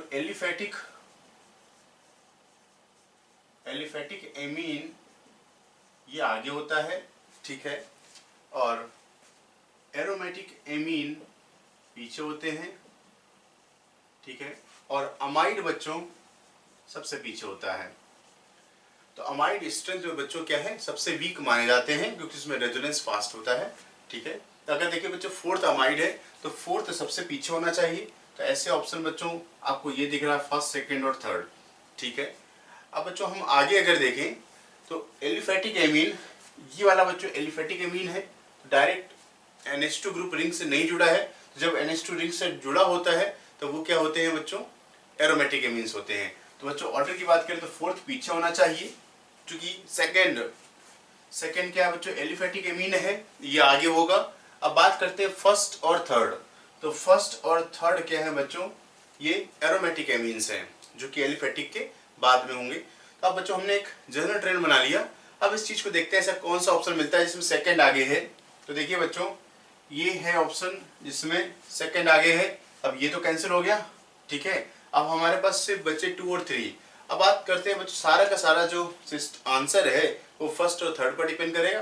तो इसमें देखिए चूंकि NH2 ग्रुप लगा है, NH2 ग्रुप क्या है बच्चों, इलेक्ट्रॉन विड्राइंग होता है, and electron withdrawing group decreases basic strength. इसका मतलब थर्ड बच्चों पीछे रहेगा, फर्स्ट आगे जाएगा, फिर सेकंड। तो इस तरीके का जो ट्रेंड बना वो है हमें मिलता है बच्चों इस ऑप्शन में सेकंड में, इसमें फोर्थ, सेकंड, फर्स्ट और ये फोर्थ, थर्ड, फर्स्ट और सेकंड दिया हुआ है। इस तरीके से इस ट्रेंड को मैच करता है बच्चों। अच्छा इंपॉर्टेंट सवाल था। नेक्स्ट क्वेश्चन देखते हैं, ये भी बच्चों नया पैटर्न है क्वेश्चन पूछने का, अच्छा सा सवाल है, मोर एसिडिक देन। ठीक है, तो ये एक तो देखते हैं बच्चों एसिडिक स्ट्रेंथ या बेसिक स्ट्रेंथ का ऑर्डर आता है। एक क्वेश्चन इस तरीके का पूछा आता है जो कि थोड़ा सा अच्छा माना जाता है कि more acidic than, more basic than, more stable than, इस तरीके से। तो बच्चों इसको देखिए, इससे ज्यादा एसिडिक कौन से हैं। तो फिलहाल अगर हम बात करें बच्चों तो ये एसिड है। ठीक है, और बच्चों ये फिनॉल है और ये फिनॉल है। बच्चों फिनॉल की स्ट्रेंथ एसिड से कम होती है, ये तो बच्चों नहीं आएगा। ठीक है, phenol is less acidic then acid, तो ये तो पीछे हो गया। अब बात करते हैं बच्चों ये 2 और 4th वाले ऑप्शन, ये एसिड हैं, ये क्या है, ये एसिड हैं, इनमें से ही कोई एक आंसर आएगा। अब ध्यान देने वाली बात ये है कि CH3 तो प्लस H इफेक्ट लगाता है और NH2 ग्रुप क्या करता है बच्चों, प्लस M लगाता है। तो ध्यान दीजिए, और ये ग्रुप खुद जो प्रेजेंट है वो लोन पेयर वाला ग्रुप है, प्लस M वाला ग्रुप है। तो आपको पता है बच्चों electron donating group acidic strength को डिक्रीज करते हैं। और अगर आप इलेक्ट्रॉन डोनेटिंग पावर की बात करें तो NH2 का plus M power of NH2 is greater than OCH3। इसका मतलब इसका तो प्लस M पावर ज्यादा है, and electron donating group decreases acidic strength. अब तो ये तो रहेगा नहीं बच्चों, तो क्या होगा ये। और इसकी बात करें तो इसका एसिडिक स्ट्रेंथ इससे ज्यादा होगा, क्योंकि CH3 का जो हाइपर कॉन्जुगेशन है, प्लस H इफेक्ट है, वो प्लस M से वीक माना जाता है। ठीक है बच्चों, तो नेक्स्ट क्वेश्चन देखते हैं, इस गिवन कंपाउंड से स्टेबल कौन से एल्कीन है, वो हमसे पूछा है। बच्चों आपको पता है कि stability of alkene is decided by hyper conjugation. बच्चों देखिए, अगर हम अल्फा H की बात करें तो हम अल्फा H काउंट कर लेते हैं बच्चों। ये अल्फा कार्बन है और ये अल्फा कार्बन है। ठीक है, इसके पास बच्चों यहाँ पर एक हाइड्रोजन है, यहाँ पर 2 है, तो टोटल अल्फा एच कितने बच्चों 3, एक तो ये रहा और 2 बच्चों यहाँ पर हैं। ठीक है, अब बच्चों अगर इनमें 3 से ज्यादा अल्फा एच निकल आए तो ये इससे ज्यादा स्टेबल होंगे। तो काउंटिंग करते हैं बच्चों, यहाँ पर ये अल्फा कार्बन और ये बच्चों ये अल्फा कार्बन है और ये अल्फा कार्बन है। डबल बॉन्ड का नेक्स्ट कार्बन अल्फा कार्बन कहते हैं। बच्चों ये 2 अल्फा हाइड्रोजन और बच्चों यहाँ पर भी 2 अल्फा हाइड्रोजन और यहाँ पर क्या है 1 अल्फा हाइड्रोजन। इसमें मिले बच्चों 5 अल्फा एच। ठीक है, ये इससे ज्यादा स्टेबल हो गया। बच्चों हम इस पे काउंटिंग करें अल्फा कार्बन और अल्फा कार्बन। ठीक है, तो बच्चों आप देखें तो ये 3 और एक यहाँ पर है 1, 4 अल्फा एच है यहाँ पर बच्चों। आप इसमें देखिए बच्चों ये अल्फा कार्बन तो यहाँ पर भी क्या है 4 अल्फा एच। तो 3 तो सब में ज्यादा है, तो सभी के सभी इस गिवन कंपाउंड से ज्यादा स्टेबल है। ठीक है, नेक्स्ट बच्चों देखिए क्वेश्चन एरोमेटिसिटी से पूछा गया है और एरोमेटिसिटी एक बहुत ही इंपॉर्टेंट टॉपिक है बच्चों। ठीक है, तो अगर हम इसमें देखें आपसे पूछा है कि एंटी एरोमेटिक, तो अगर आप बच्चों इसमें देखिए तो ये नाइट्रोजन क्या है sp3 है। ठीक है, अगर sp3 हाइब्रिडाइज्ड एटम आ जाता है तो कंपाउंड नॉन एरोमेटिक बन जाता है। ये गिवन कंपाउंड कैसा है बच्चों नॉन एरोमेटिक। ठीक है, तो इसमें रेजोनेंस नहीं होगा। सेम सिचुएशन बच्चों यहाँ पर है। इस कार्बन की बात करें तो ये sp3 है, कोई रेजोनेंस नहीं है यहाँ पर। ये कंपाउंड भी कैसा है नॉन एरोमेटिक। ठीक है, अगर बच्चों हम इसकी बात करें तो देखिए प्लस में तो इलेक्ट्रॉन नहीं है, 2 पाई बॉन्ड है, ये 4 पाई इलेक्ट्रॉन सिस्टम है। तो बच्चों 4 पाई इलेक्ट्रॉन सिस्टम बहुत ही कॉमन सिस्टम है जो कि क्या है बच्चों एंटी एरोमेटिक होता है। तो ये एंटी एरोमेटिक है बच्चों।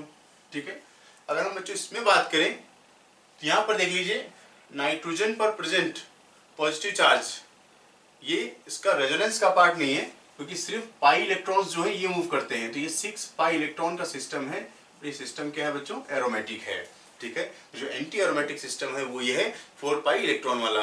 बच्चों बात समझ में आ गई होगी। तो बहुत ही इंपॉर्टेंट टॉपिक है एरोमेटिसिटी, जिस पर क्वेश्चन नॉर्मली पूछा आता है बच्चों एग्जाम में। आपको ध्यान रखना है इन चीजों को। फिर देखिए the compound which is most difficult to protonate. तो बच्चों जिसका प्रोटोनेशन ना हो पाए, तो प्रोटोनेशन का मतलब क्या है कि एक ऐसा कंपाउंड जिसमें लोन पेयर अवेलेबल हो। तो जनरली हमने आपको बताया था कि जो बेस होते हैं वो क्या होते हैं लोन पेयर डोनर होते हैं, ये डोनेट करते हैं और बेस की टेंडेंसी होती है टू कंबाइन विद प्रोटॉन। ठीक है, तो यहाँ पर बात ये है कि लोन पेयर डोनर है बेस, तो उसके लिए लोन पेयर अवेलेबल होना चाहिए। The compound in which lone pair is available, that is in that case protonation is possible, and the compound in which lone pair is the part of resonance is difficult to protonate. ठीक है, तो बच्चों आप देखिए यहाँ पर ऐसे भी समझ सकते हैं, कभी ऑप्शन में देखें कि जो चीज आपको अलग दिख रही हो आंसर वहां से मिल जाता है। अगर आप ज्यादा ना समझ पाए क्वेश्चन को तो देखिए यहाँ पर H2O में कोई दिक्कत नहीं है, किसी प्रकार का ऐसा रेजोनेंस नहीं है, लोन पेयर अवेलेबल है। बच्चों यहाँ पर भी देखिए लोन पेयर अवेलेबल है, इसमें भी लोन पेयर अवेलेबल है। लेकिन बच्चों फिनॉल की अगर आप बात करो, अगर हम फिनॉल की बात करें बच्चों तो लोन पेयर क्या है ये पार्ट ऑफ रेजोनेंस है। लोन पेयर क्या है बच्चों ये पार्ट ऑफ रेजोनेंस है। ठीक है, पार्ट ऑफ रेजोनेंस है, तो इसका मतलब क्या है ये क्या है लोन पेयर लेस अवेलेबल। ठीक है, तो इसका मतलब क्या है अगर लोन पेयर की अवेलेबिलिटी नहीं है तो ये क्या है बच्चों डिफिकल्ट टू प्रोटोनेट। ठीक है, तो आप ऐसे समझे अगर हमने इसको H+ दिया तो लोन पेयर उपलब्ध है, कंबाइन कर जाएगा तो कुछ ये ऐसे बन जाएगा CH3O CH3 H के साथ बॉन्ड बनाया तो इस पर पॉजिटिव चार्ज बनेगा, 3 बॉन्ड बन गया ऑक्सीजन के। अगर बच्चों हम यहाँ पर बात करें अगर H+ की तो देख रहे हैं कि लोन पेयर रेजोनेंस का पार्ट है तो इसकी अवेलेबिलिटी कम है, तो इसके बनने की संभावना क्या है बच्चों कम रहेगी।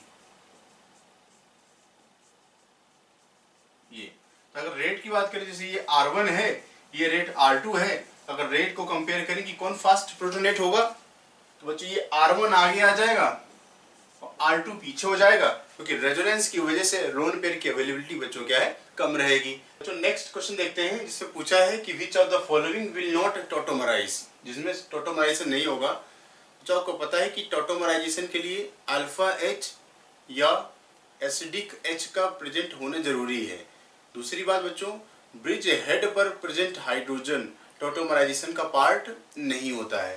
तो बच्चों अगर हम इसमें देखें तो ये अल्फा हाइड्रोजन है, ये टॉटोमराइज कर जाएगा।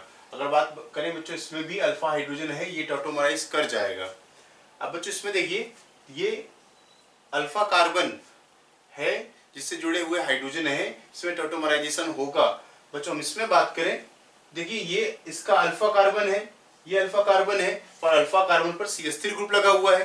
दूसरी बात बच्चों ये अल्फा कार्बन है लेकिन ये ब्रिज हेड आ गया, तो ब्रिज हेड से जुड़ा हुआ हाइड्रोजन टॉटोमराइजेशन का पार्ट नहीं होता है, तो विल नॉट टॉटोमराइज। बच्चों आपको आंसर मिला 4।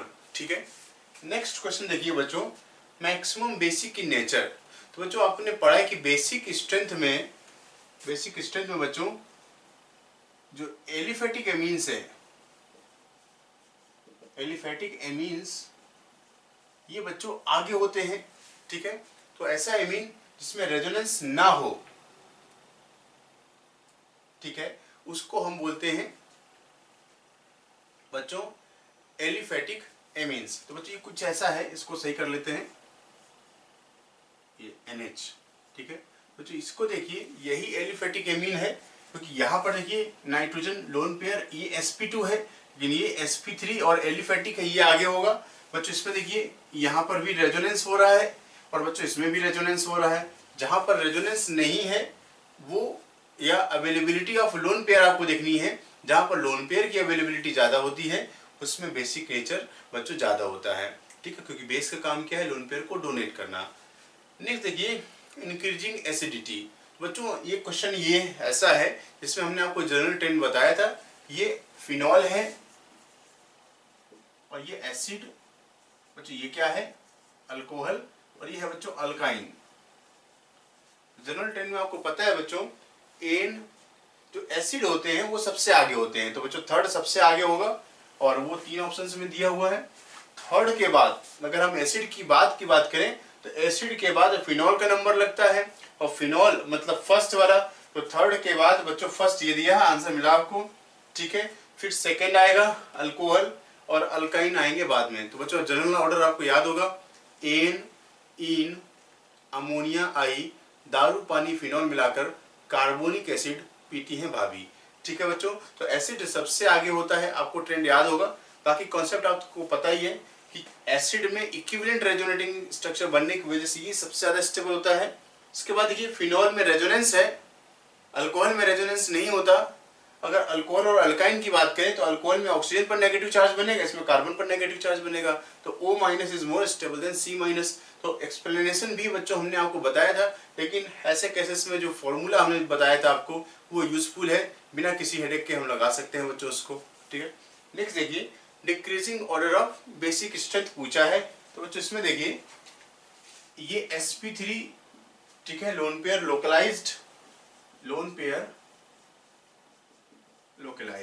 सेम चीज बच्चों यहाँ पर है, लोन पेयर लोकलाइज्ड। अगर आप बात करें इसकी बच्चों, लोन पेयर एरोमेटिसिटी का पार्ट है, तो लोन पेयर क्या है बच्चों, टी लोकलाइज्ड। ठीक है, अगर आप इसमें देखें बच्चों नाइट्रोजन sp2 है, लोन पेयर लोकलाइज्ड। ठीक है, तो अगर इनमें सब में बात करें तो बच्चों फर्स्ट, सेकंड, थर्ड आगे होगा और फोर्थ पीछे रहेगा। फोर्थ की बेसिक स्ट्रेंथ बच्चों सबसे कम होगी और फोर्थ आपको 2 ऑप्शंस में दिया हुआ है। देखिए जस्ट थोड़ा सा आइडिया है तो हम 2 ऑप्शंस को एलिमिनेट कर सकते हैं। अब तो 50-50 का गेम है। अब देखिए फर्स्ट में, सेकंड में, थर्ड में लोन पेयर लोकलाइज्ड है। अब आप देखिए जब लोन पेयर लोकलाइज्ड होता है तो हम नाइट्रोजन पर हाइब्रिडाइजेशन चेक करते हैं। ठीक है, तो अब देखिए sp2 का इलेक्ट्रोनेगेटिविटी ज्यादा होता है तो ये अपने लोन पेयर को जाने नहीं देगा। इसका मतलब sp3 वाले आगे होंगे तो फर्स्ट और थर्ड आगे होगा, सेकंड पीछे हो जाएगा, फोर्थ ऑलरेडी पीछे है। अब देखिए अब फर्स्ट और थर्ड की अगर बात करें तो फर्स्ट और थर्ड में अगर हम देखें तो यहाँ पर ऑक्सीजन लगा हुआ है, ऑक्सीजन इलेक्ट्रोनेगेटिव एटम है, -I लगाएगा और -I की वजह से ये नाइट्रोजन के लोन पेयर को अपनी तरफ अट्रैक्ट करने की कोशिश करेगा। ठीक है, मतलब क्या हुआ, कि इसके माइनस आई से इसका बेसिक स्ट्रेंथ फर्स्ट वाले से कम हो जाएगा। तो बच्चों फर्स्ट, फिर थर्ड, सेकेंड और फोर्थ, ये फाइनल ऑर्डर है। तो अगर आप देखिए तो फर्स्ट, थर्ड, सेकेंड और फोर्थ बच्चों हमें मिला, इसका है ऑप्शन 4। ठीक है, तो बच्चों हमने ऑर्गेनिक केमिस्ट्री का पार्ट डिस्कस किया DT05 वाले पेपर का। हाय बच्चों, कैसे हो? अगेन हम लोग किसका DT5 कर रहे थे डिस्कशन, और DT5 में अभी तक हमने ऑर्गेनिक और इनऑर्गेनिक फिजिकल को देख लिया है। इनऑर्गेनिक का क्वेश्चन पेपर देख लेते हैं। बहुत सारे क्वेश्चंस आए हैं, बहुत सारे क्वेश्चंस आए हैं ऑर्गेनिक के, है ना। 12 to 13 क्वेश्चंस हैं, ठीक है, और आसान क्वेश्चंस है। केमिकल बॉन्डिंग से रिलेटेड क्वेश्चंस, तो होपफुली तुम्हारे सारे क्वेश्चंस हुए होंगे, ठीक है। अच्छा, एक बार देख लेते हैं कि क्या कैसे कैसे क्वेश्चंस पूछे गए हैं, ठीक है। इसमें कुछ चीजें ऐसी भी आई हैं जो तुम्हें शायद ना आती हो या जानबूझ के उस तरह डाली गई हो ताकि तुम्हें एक दिमाग में वो माइंड में बनी रहे, ठीक है। फॉर एग्जाम्पल एक क्वेश्चन था PBFR5 का, PBFR5 का। अब वो क्वेश्चन इसलिए डाला गया कि वो जब तुम नॉर्मली क्लास में पढ़ोगे तो वो रटने वाला पार्ट है, ठीक है। लेकिन अगर तुम्हें अब अगर मैंने तुम्हें क्लास में वो रटने के लिए दिया तो तुम आसानी से रटोगे, बट एग्जामिनेशन जब तुम क्वेश्चन को गलत करोगे तो तुम्हें वो चीज आएगी। तो वो चीज का ध्यान रखना कि कुछ चीजें ऐसी हैं जो तुम्हें एकदम से दिखेंगी, अच्छा ये क्या हुआ, ठीक है, लेकिन अब वो चीजें ध्यान रखनी है, ठीक है, बहुत नेसेसरी। देखो क्वेश्चन DT5 से शुरू करते हैं ना, DT5 शुरू करते हैं हम लोग, DT05, ठीक है, DT05 शुरू करते हैं। क्वेश्चन एक पहला देख लेते हैं, क्वेश्चन क्या है, ठीक है। पहले में आपसे पूछा गया है कि आपको रिप्रेजेंटेशन दिया गया है कि कौन सा रिप्रेजेंटेशन क्या रिप्रेजेंट करता है, पाई स्टार को रिप्रेजेंट करता है, पाई स्टार एमओटी को रिप्रेजेंट करता है, ठीक है। अगर आप ध्यान से देखो तो यहां पर ना पाई स्टार को रिप्रेजेंट करने के लिए सिर्फ एक ही चीज जरूरी है कि पाई स्टार कैसे बनता है, साइडवेज ओवरलैप। अगर P है तो साइडवेज से बनेगा, ऐसे ओवरलैप से बनेगा, इधर से ओवरलैप, इधर ओवरलैप, है ना, साइडवेज ओवरलैप से बनेगा, फ्रंट ऑन से तो बन नहीं सकता। अब ऑप्शन में दो ही ऑप्शन थे, 1 और 2। अगर आप ऑप्शन नंबर 1 को देखो तो ऑप्शन नंबर 1 में ऊपर में भी प्लस, इधर भी प्लस। अगर दोनों में प्लस है तो पॉसिबिलिटी ऑप्शन नंबर 1 तो हो ही नहीं सकता। क्यों? क्योंकि दोनों प्लस है तो ये हो जाएगा, ये भी प्लस, ये भी प्लस, मतलब क्या बन रहा है, कंस्ट्रक्टिव ओवरलैप, कंस्ट्रक्टिव ओवरलैप, या फिर आप उसको क्या बोलते थे, सेम फेज ओवरलैप। क्या बोलते थे, सेम फेज। अगर कंस्ट्रक्टिव ओवरलैप है या सेम फेज ओवरलैप है तो हमारा क्या बनता है, बॉन्डिंग बनता है। लेकिन हमें तो क्या बॉन्डिंग ऑर्बिटल बनता है, लेकिन हमें तो क्या निकालना है, पाई स्टार। पाई स्टार मतलब क्या, एंटी बॉन्डिंग, विच मींस अगर एक पॉजिटिव है तो दूसरा वाला क्या होना चाहिए, नेगेटिव, है ना, ये होना चाहिए। अब ये कौन सा ऑप्शन है, ऑप्शन बी ऐसा ऑप्शन है जहां पर पॉजिटिव और नेगेटिव दोनों दे रखे हैं, एक में पॉजिटिव एक में नेगेटिव, और वो क्या बनाएगा, एंटी बॉन्डिंग मॉलिक्यूलर ऑर्बिटल, और वो भी कौन सा वाला, पाई स्टार वाला बनाएगा। क्यों पाई स्टार वाला बनाएगा, क्योंकि साइडवेज ओवरलैप हो रहा है ना। तो इस वजह से ये इसका आंसर होगा, option number 2 will be the right answer, option number 2 will be the right answer, ठीक है। चलो, अच्छा, ये जो क्वेश्चंस हमने दिए गए हैं हो सकता है कि तुम्हें एग्जामिनेशन में ओवरलैप मिले, ठीक है, हो सकता है एग्जामिनेशन में ओवरलैप मिले, और यहां पर मैं किसी और तरीके से बता रहा हूं। कोशिश ये करना कि पहले इन क्वेश्चंस को एक जगह पे लिख लो और उसके बाद फिर देखते जाओ, ठीक है ना। या फिर अगर आप प्रिंट निकाल सकते हो क्वेश्चन पेपर को तो आप प्रिंट निकाल लें, ठीक है, लेकिन आप इस तरह से भी कर सकते हैं, ठीक है। नेक्स्ट क्वेश्चन है, अमंग द फॉलोइंग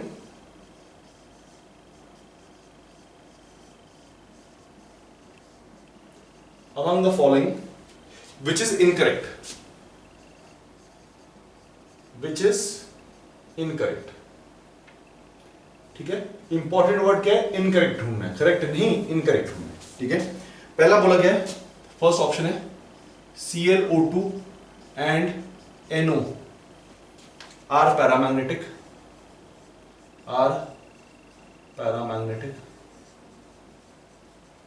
ठीक है। नेक्स्ट उसके बाद है second, hybrid orbital of PCl5 in solid का हाइब्रिडाइजेशन होती है sp3d2 and sp3। Third, bond angle of NH4 plus is less than NO3 minus, and fourth है आपके पास NSIME3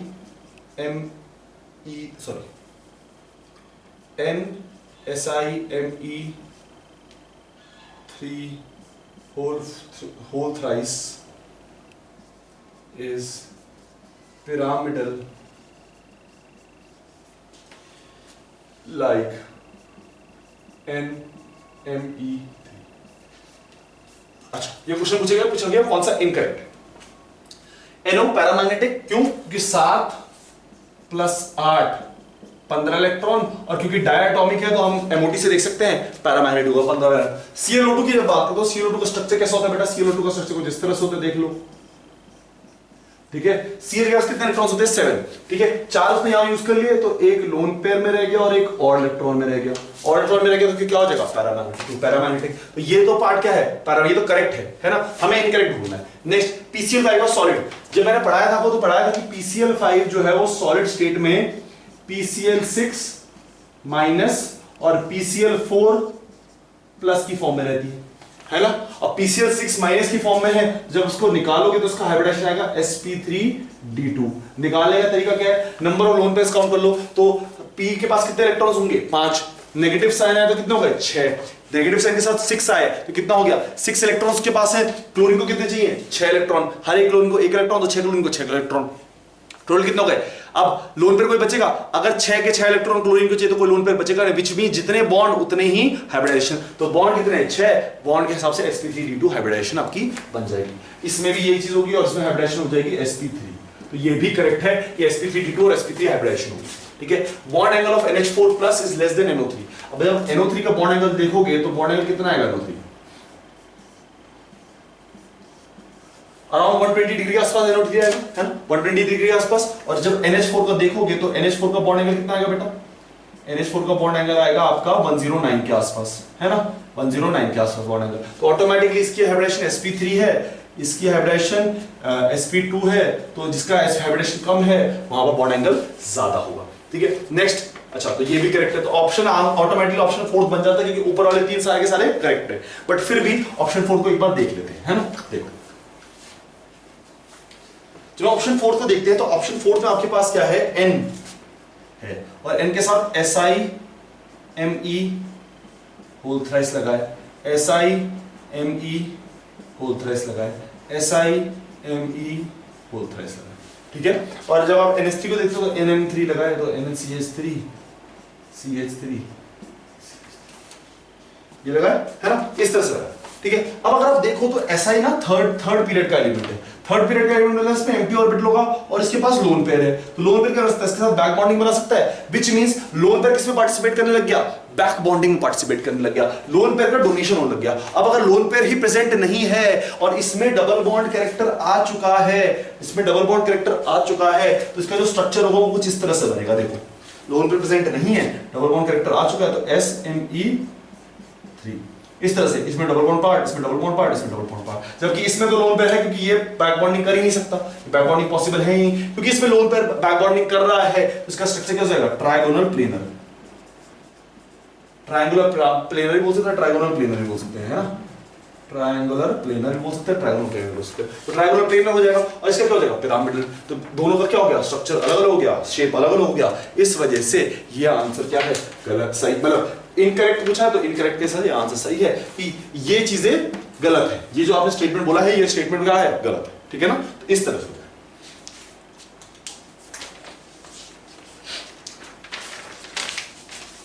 नेक्स्ट,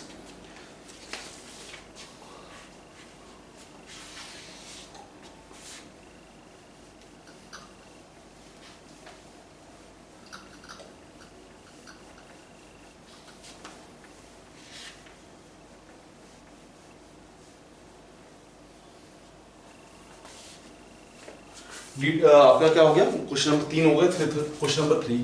क्वेश्चन देख लो। नेक्स्ट क्या है question? Correct statement regarding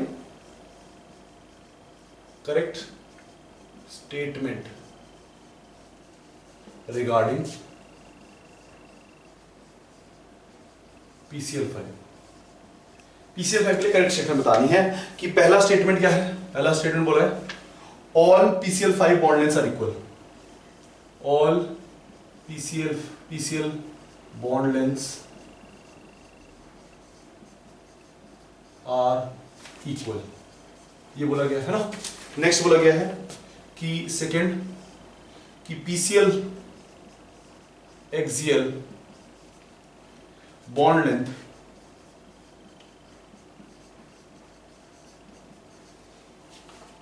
is more than PCl equatorial, ठीक है। थर्ड बोला गया है PCl equatorial bond length is more than PCl axial, ठीक है ना। और थर्ड बोला है, ठीक है, और फोर्थ बोला गया है कि PCl equivalent, PCl bond length, sorry क्या बोला गया, PCl equatorial bond length may be greater और इक्वल देन PCl एक्सियल, ठीक है। सिंपल क्वेश्चन है, ये चीज आपको पढ़ाई गई है कि जब PCl5 को देखते हो तो PCl5 का स्ट्रक्चर कुछ इस तरह से आएगा, है ना, Cl इधर Cl इधर, ठीक है, ये स्ट्रक्चर है, ठीक है। अब जब स्ट्रक्चर को देखोगे तो इसमें दो टाइप ऑफ बॉन्ड है, एक है एक्सियल बॉन्ड, एक है इक्वेटोरियल बॉन्ड। जो एक्सियल बॉन्ड है उनकी बॉन्ड लेंथ क्या होती है, बड़ी होती है, और इक्वेटोरियल बॉन्ड की कम होती है, तो आंसर जो होगा वो क्या होगा, second answer will be right. Axial bond lengths are more than equatorial bond length, simple है ना, सिंपल सा आंसर है ना, पढ़ाया गया है तो सिंपल सा question.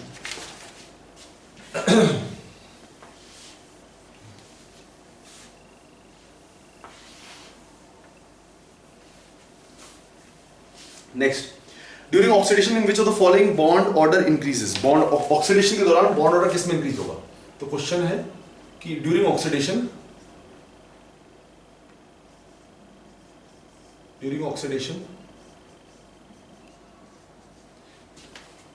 in which of the following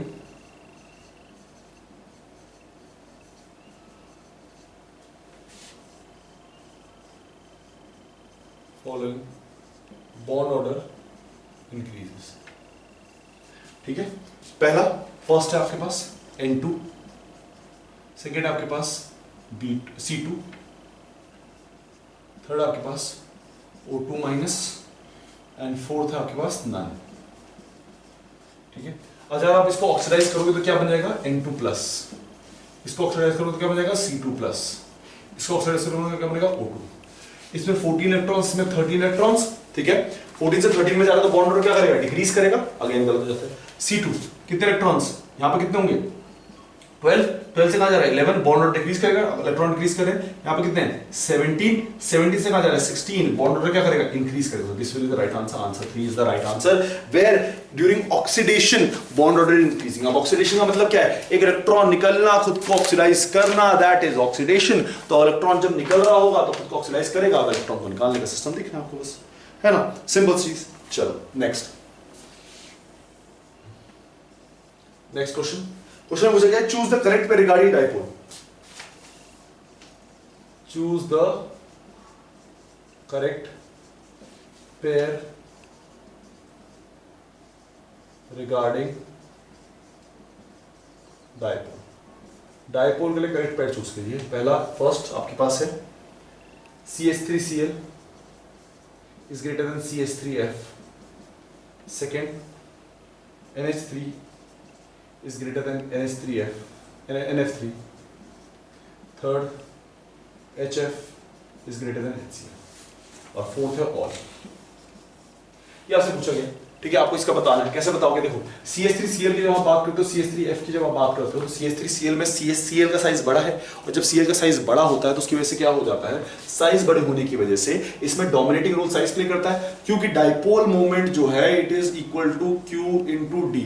तो डिस्टेंस इज ऑल्सो इंपॉर्टेंट, तो यहाँ पर डिस्टेंस ज्यादा हो जाता है, इस वजह से CH3Cl का ज्यादा होता है, तो ये भी करेक्ट स्टेटमेंट है, ठीक है। नेक्स्ट, NH3 NF3, जब NH3 को देखते हो तो H इधर है विद लोन पेयर, NF3 को देखते हो तो किसका होता है, F इधर है ना, तो F का अपोजिट डायरेक्शन में डाइपोल होगा और लोन पेयर का अपोजिट डायरेक्शन में, जबकि H के केस में सपोर्टिंग रोल मिलेगा, तो सपोर्टिंग रोल ज्यादा हो जाता है, इस वजह से एक डायरेक्शन से जाता है, तो NH3 का ज्यादा होगा, NF3 का कम, ठीक है। नेक्स्ट, HF का ज्यादा होगा अगेन। अब HF में क्या है कि H का साइज छोटा तो है, लेकिन इसमें इतना ज्यादा पोलराइजेशन है कि यहाँ पर चार्ज वाला Q वाला फैक्टर बहुत डोमिनेटिंग हो जाता है।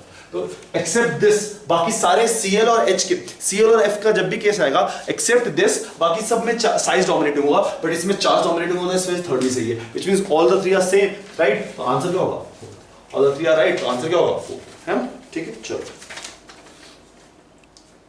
Next,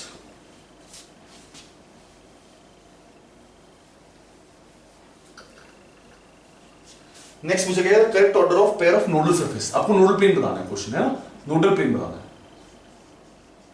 correct order of nodal plane, या सरफेस बोला गया या प्लेन बोला गया, है ना। आपको इस तरह से बताना। देखो पहला ऑप्शन दे रखा आपको, फर्स्ट ऑप्शन दे रखा आपको sigma 2s is less than sigma star 2s, ठीक है। सेकंड दिया आपको sigma 2s is less than sigma star, sorry यहां पर दिया ग्रेटर सिग्मा स्टार 2pz, ठीक है। नेक्स्ट दिया आपको third sigma star 2s is greater than sigma star 2pz, ठीक है। और लास्ट दिया fourth sigma star 2pz is less than pi 2pz। ये आपको दिया गया 2px पाई 2px, ठीक है। और आपसे बोला गया कि आपसे बताओ कि कौन सा करेक्ट ऑर्डर है, करेक्ट ऑर्डर बताना, ठीक है। अच्छा, जब हम पहले वाले को देखते हैं तो पहले वाले में सिग्मा स्टार 2s और 2s है। अब अगर आप ध्यान से सोचो तो मैंने आपको बताया था कि एंटी बॉन्डिंग में बॉन्डिंग से ज्यादा होंगे, तो एंटी बॉन्डिंग में बॉन्डिंग से ज्यादा होंगे, तो इसमें ज्यादा होने चाहिए, ठीक है। लेकिन इसमें इधर देखा तो करेक्ट, हमें तो करेक्ट बताना है, तो ये तो इनकरेक्ट हो गया, ये तो क्या हो गया, इनकरेक्ट, ठीक है। चलो नेक्स्ट देखो, ठीक है। अगर आपको देखना तो आप इस तरह से देख सकते हो कि एक ये है, ये है, ठीक है। अगर मैं बॉन्डिंग करता हूं तो बॉन्डिंग में क्या हो जाएगा, पॉजिटिव पॉजिटिव, यहां पर कोई नोडल प्लेन नहीं आएगा, और एंटी बॉन्डिंग बनाता तो यहां पर एक नोडल प्लेन बीच में आ जाता है, अगर आपको बुक कॉपी याद हो अपनी। इंपॉर्टेंट क्वेश्चन है, ठीक है। चलो ये तो एंटी बॉन्डिंग में ज्यादा होनी चाहिए, बॉन्डिंग में नोडल सरफेस पूछा है, नोडल प्लेन पूछा है, तो एंटी बॉन्डिंग में ज्यादा होनी चाहिए, बट इसने एंटी बॉन्डिंग में दिखाया नहीं। नेक्स्ट 2s और 2pz, 2s और 2pz के लिए पूछा, देखो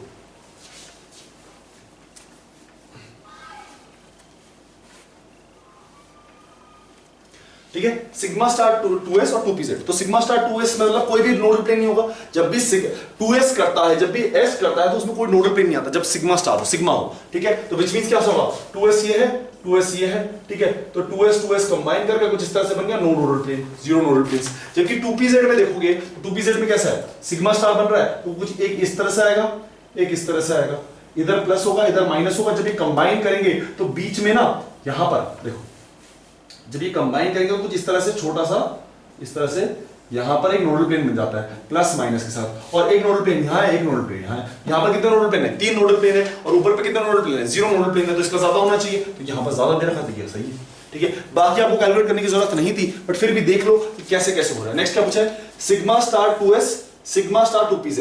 अब सिग्मा स्टार भी होगा तो यहां 2s ही है, मतलब उसी का ऊपर वाले का, तो यहां से अगर मैं इसको हटा भी देता हूं और यहां पर नोडल प्लेन बनवा भी देता हूं तो इसमें एक नोडल प्लेन बनेगा। जबकि सिग्मा स्टार तो ऊपर ही निकाला है, कितने हैं, 3 है, तो ऑटोमेटिकली सिग्मा स्टार का ज्यादा होना चाहिए, तो अगेन इसने उल्टा दे रखा था, ये गलत हो गया।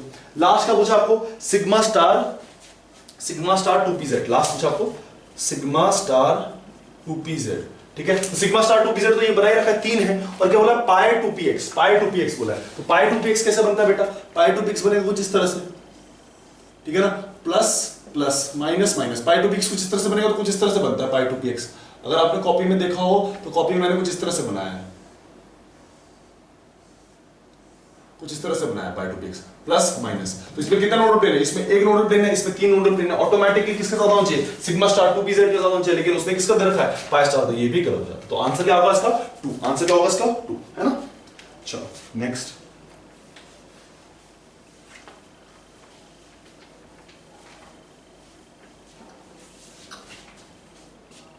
नेक्स्ट क्वेश्चन है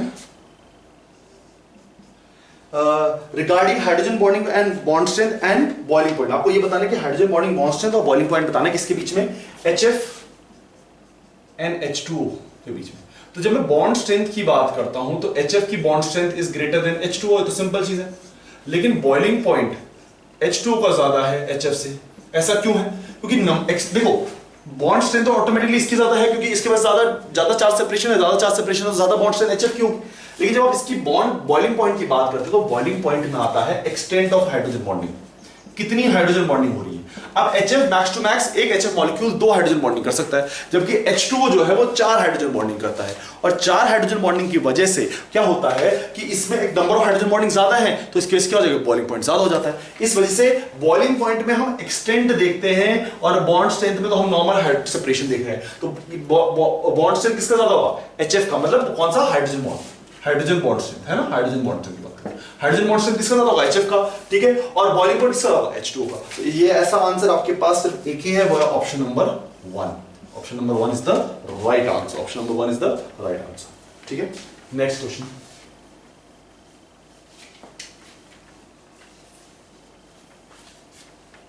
नेक्स्ट क्वेश्चन आपके पास जिस तरह से कि आपके पास बॉन्ड ऑर्डर का सीक्वेंस बताना है, आपको क्या दे रखा है, NH3 PH3 ASH3, NH3 PH3 ASH3, आपको एक बॉन्ड ऑर्डर का दे रखा है, ठीक है। आपसे पूछा गया कि आप इसमें ये बताएं कि किस तरह से होगा, किसका ज्यादा होगा बेटा, आपको ये पता है कि सबसे ज्यादा किसका होगा, NH3 का, फिर PH3 का।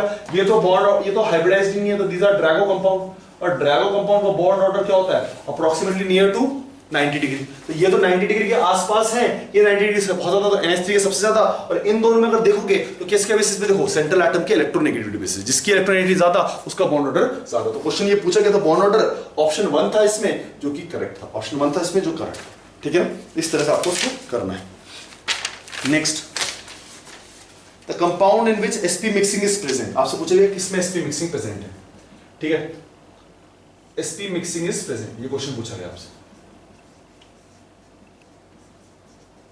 ठीक है ना, किसमें प्रेजेंट है। पहला ऑप्शन दे रखा आपको N2, सेकंड ऑप्शन दे रखा आपको O2, थर्ड ऑप्शन दे रखा आपको C2H2 एंड फोर्थ ऑप्शन दे रखा है 1 and 3। अब बेसिक सा फंडा है बेटा कि हमने क्या बात की थी, sp मिक्सिंग जब हमने MOT में बात करी थी, क्या होता है कि 14 इलेक्ट्रॉन से कम स्पीशीज में sp मिक्सिंग होती है, 14 इलेक्ट्रॉन से कम स्पीशीज में, 14 इलेक्ट्रॉन से कम स्पीशीज में sp मिक्सिंग होती है। तो 14 या 14 इलेक्ट्रॉन से कम, तो N2 में sp मिक्सिंग होगी। O2 क्या 16 इलेक्ट्रॉन, तो इसमें sp मिक्सिंग नहीं होगी, ठीक है। जब मैं C2 और H2 की बात करता हूं तो यहां तो हाइब्रिडाइजेशन की बात हो रही है, और C2 और H2 की बात करूंगा तो C2H2 मतलब कुछ इस तरह से स्ट्रक्चर बनेगा। ये हाइब्रिडेशन क्या है, sp। अगर हाइब्रिडेशन sp है तो इसमें क्या हो रहा होगा, sp मिक्सिंग डेफिनेटली हो रही होगी। अगर sp मिक्सिंग हो रही है तो इसमें भी sp मिक्सिंग है, ऊपर वाले में sp मिक्सिंग है, तो आंसर क्या होगा, आंसर होगा 4। तो 1 and 3 both are correct, 1 and 3, ठीक है ना। चलो next,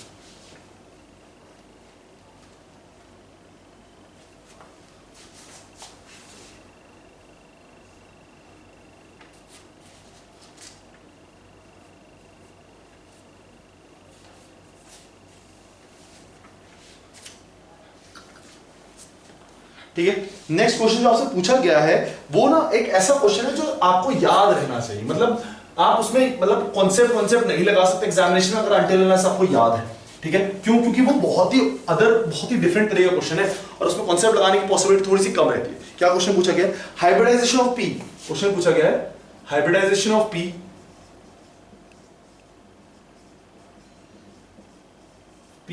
in PBr5, hybridisation of P in PBr5, ये क्वेश्चन आपके पास है ना, hybridisation of P in PBr5, ये क्वेश्चन पूछे गए सॉलिड स्टेट में। तो सॉलिड स्टेट में जो PBr5 है ना वो कैसे एग्जिस्ट करता है, वो एग्जिस्ट करता है PBr4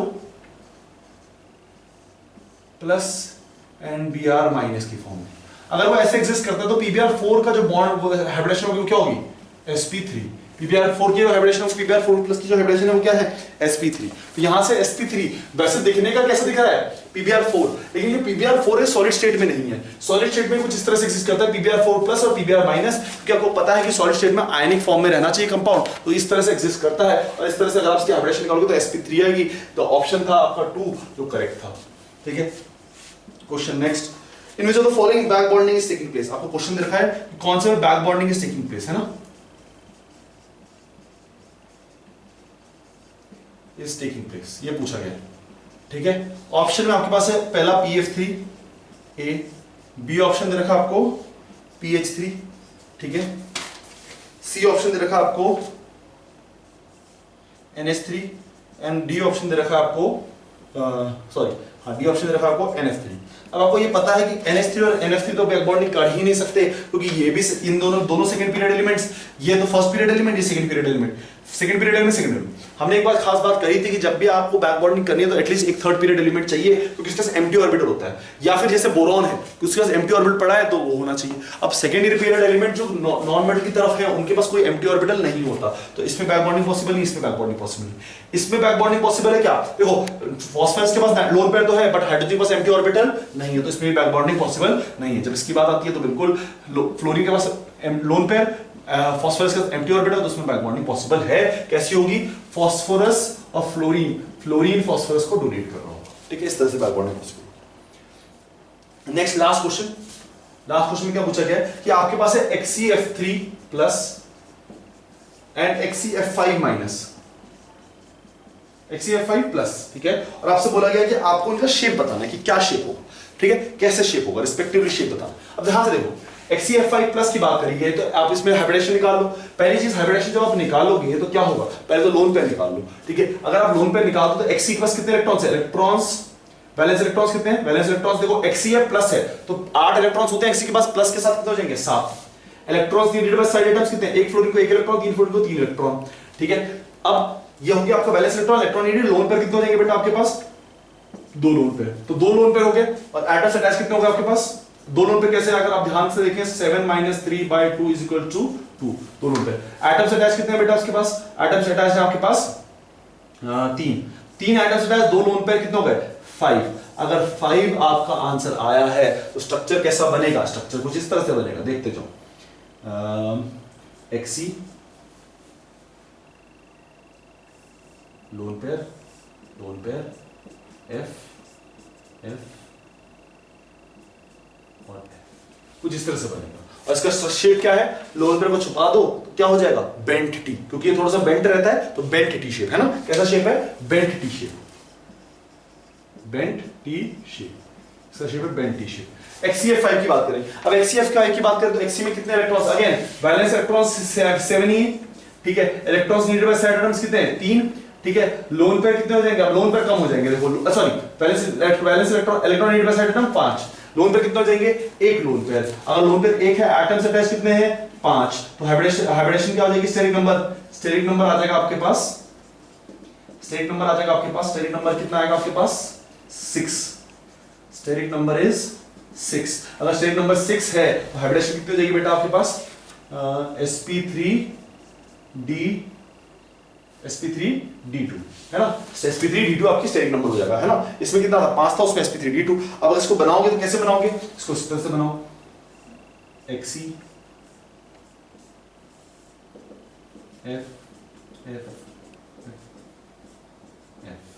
जिस तरह से स्ट्रक्चर बनेगा, है उस तरह। तो एक ऊपर की तरफ और 4 प्लेन में, तो एक ऊपर की तरफ 4 प्लेन में क्या होगा, स्क्वायर पिरामिडल, इसका शेप क्या हो जाएगा, square pyramidal, this will be the shape, square pyramidal with the shape, ठीक है। तो बस यही थे क्वेश्चंस आपके इनऑर्गेनिक केमिस्ट्री के, सिंपल क्वेश्चंस थे, डिफिकल्ट क्वेश्चंस नहीं थे, होपफुली आपसे हुए होंगे, ठीक है। अब आपसे मिलते हैं नेक्स्ट लेक्चर नहीं, नेक्स्ट पेपर के सॉल्यूशन साथ। तब तक keep studying hard and keep working. Thank you for listening.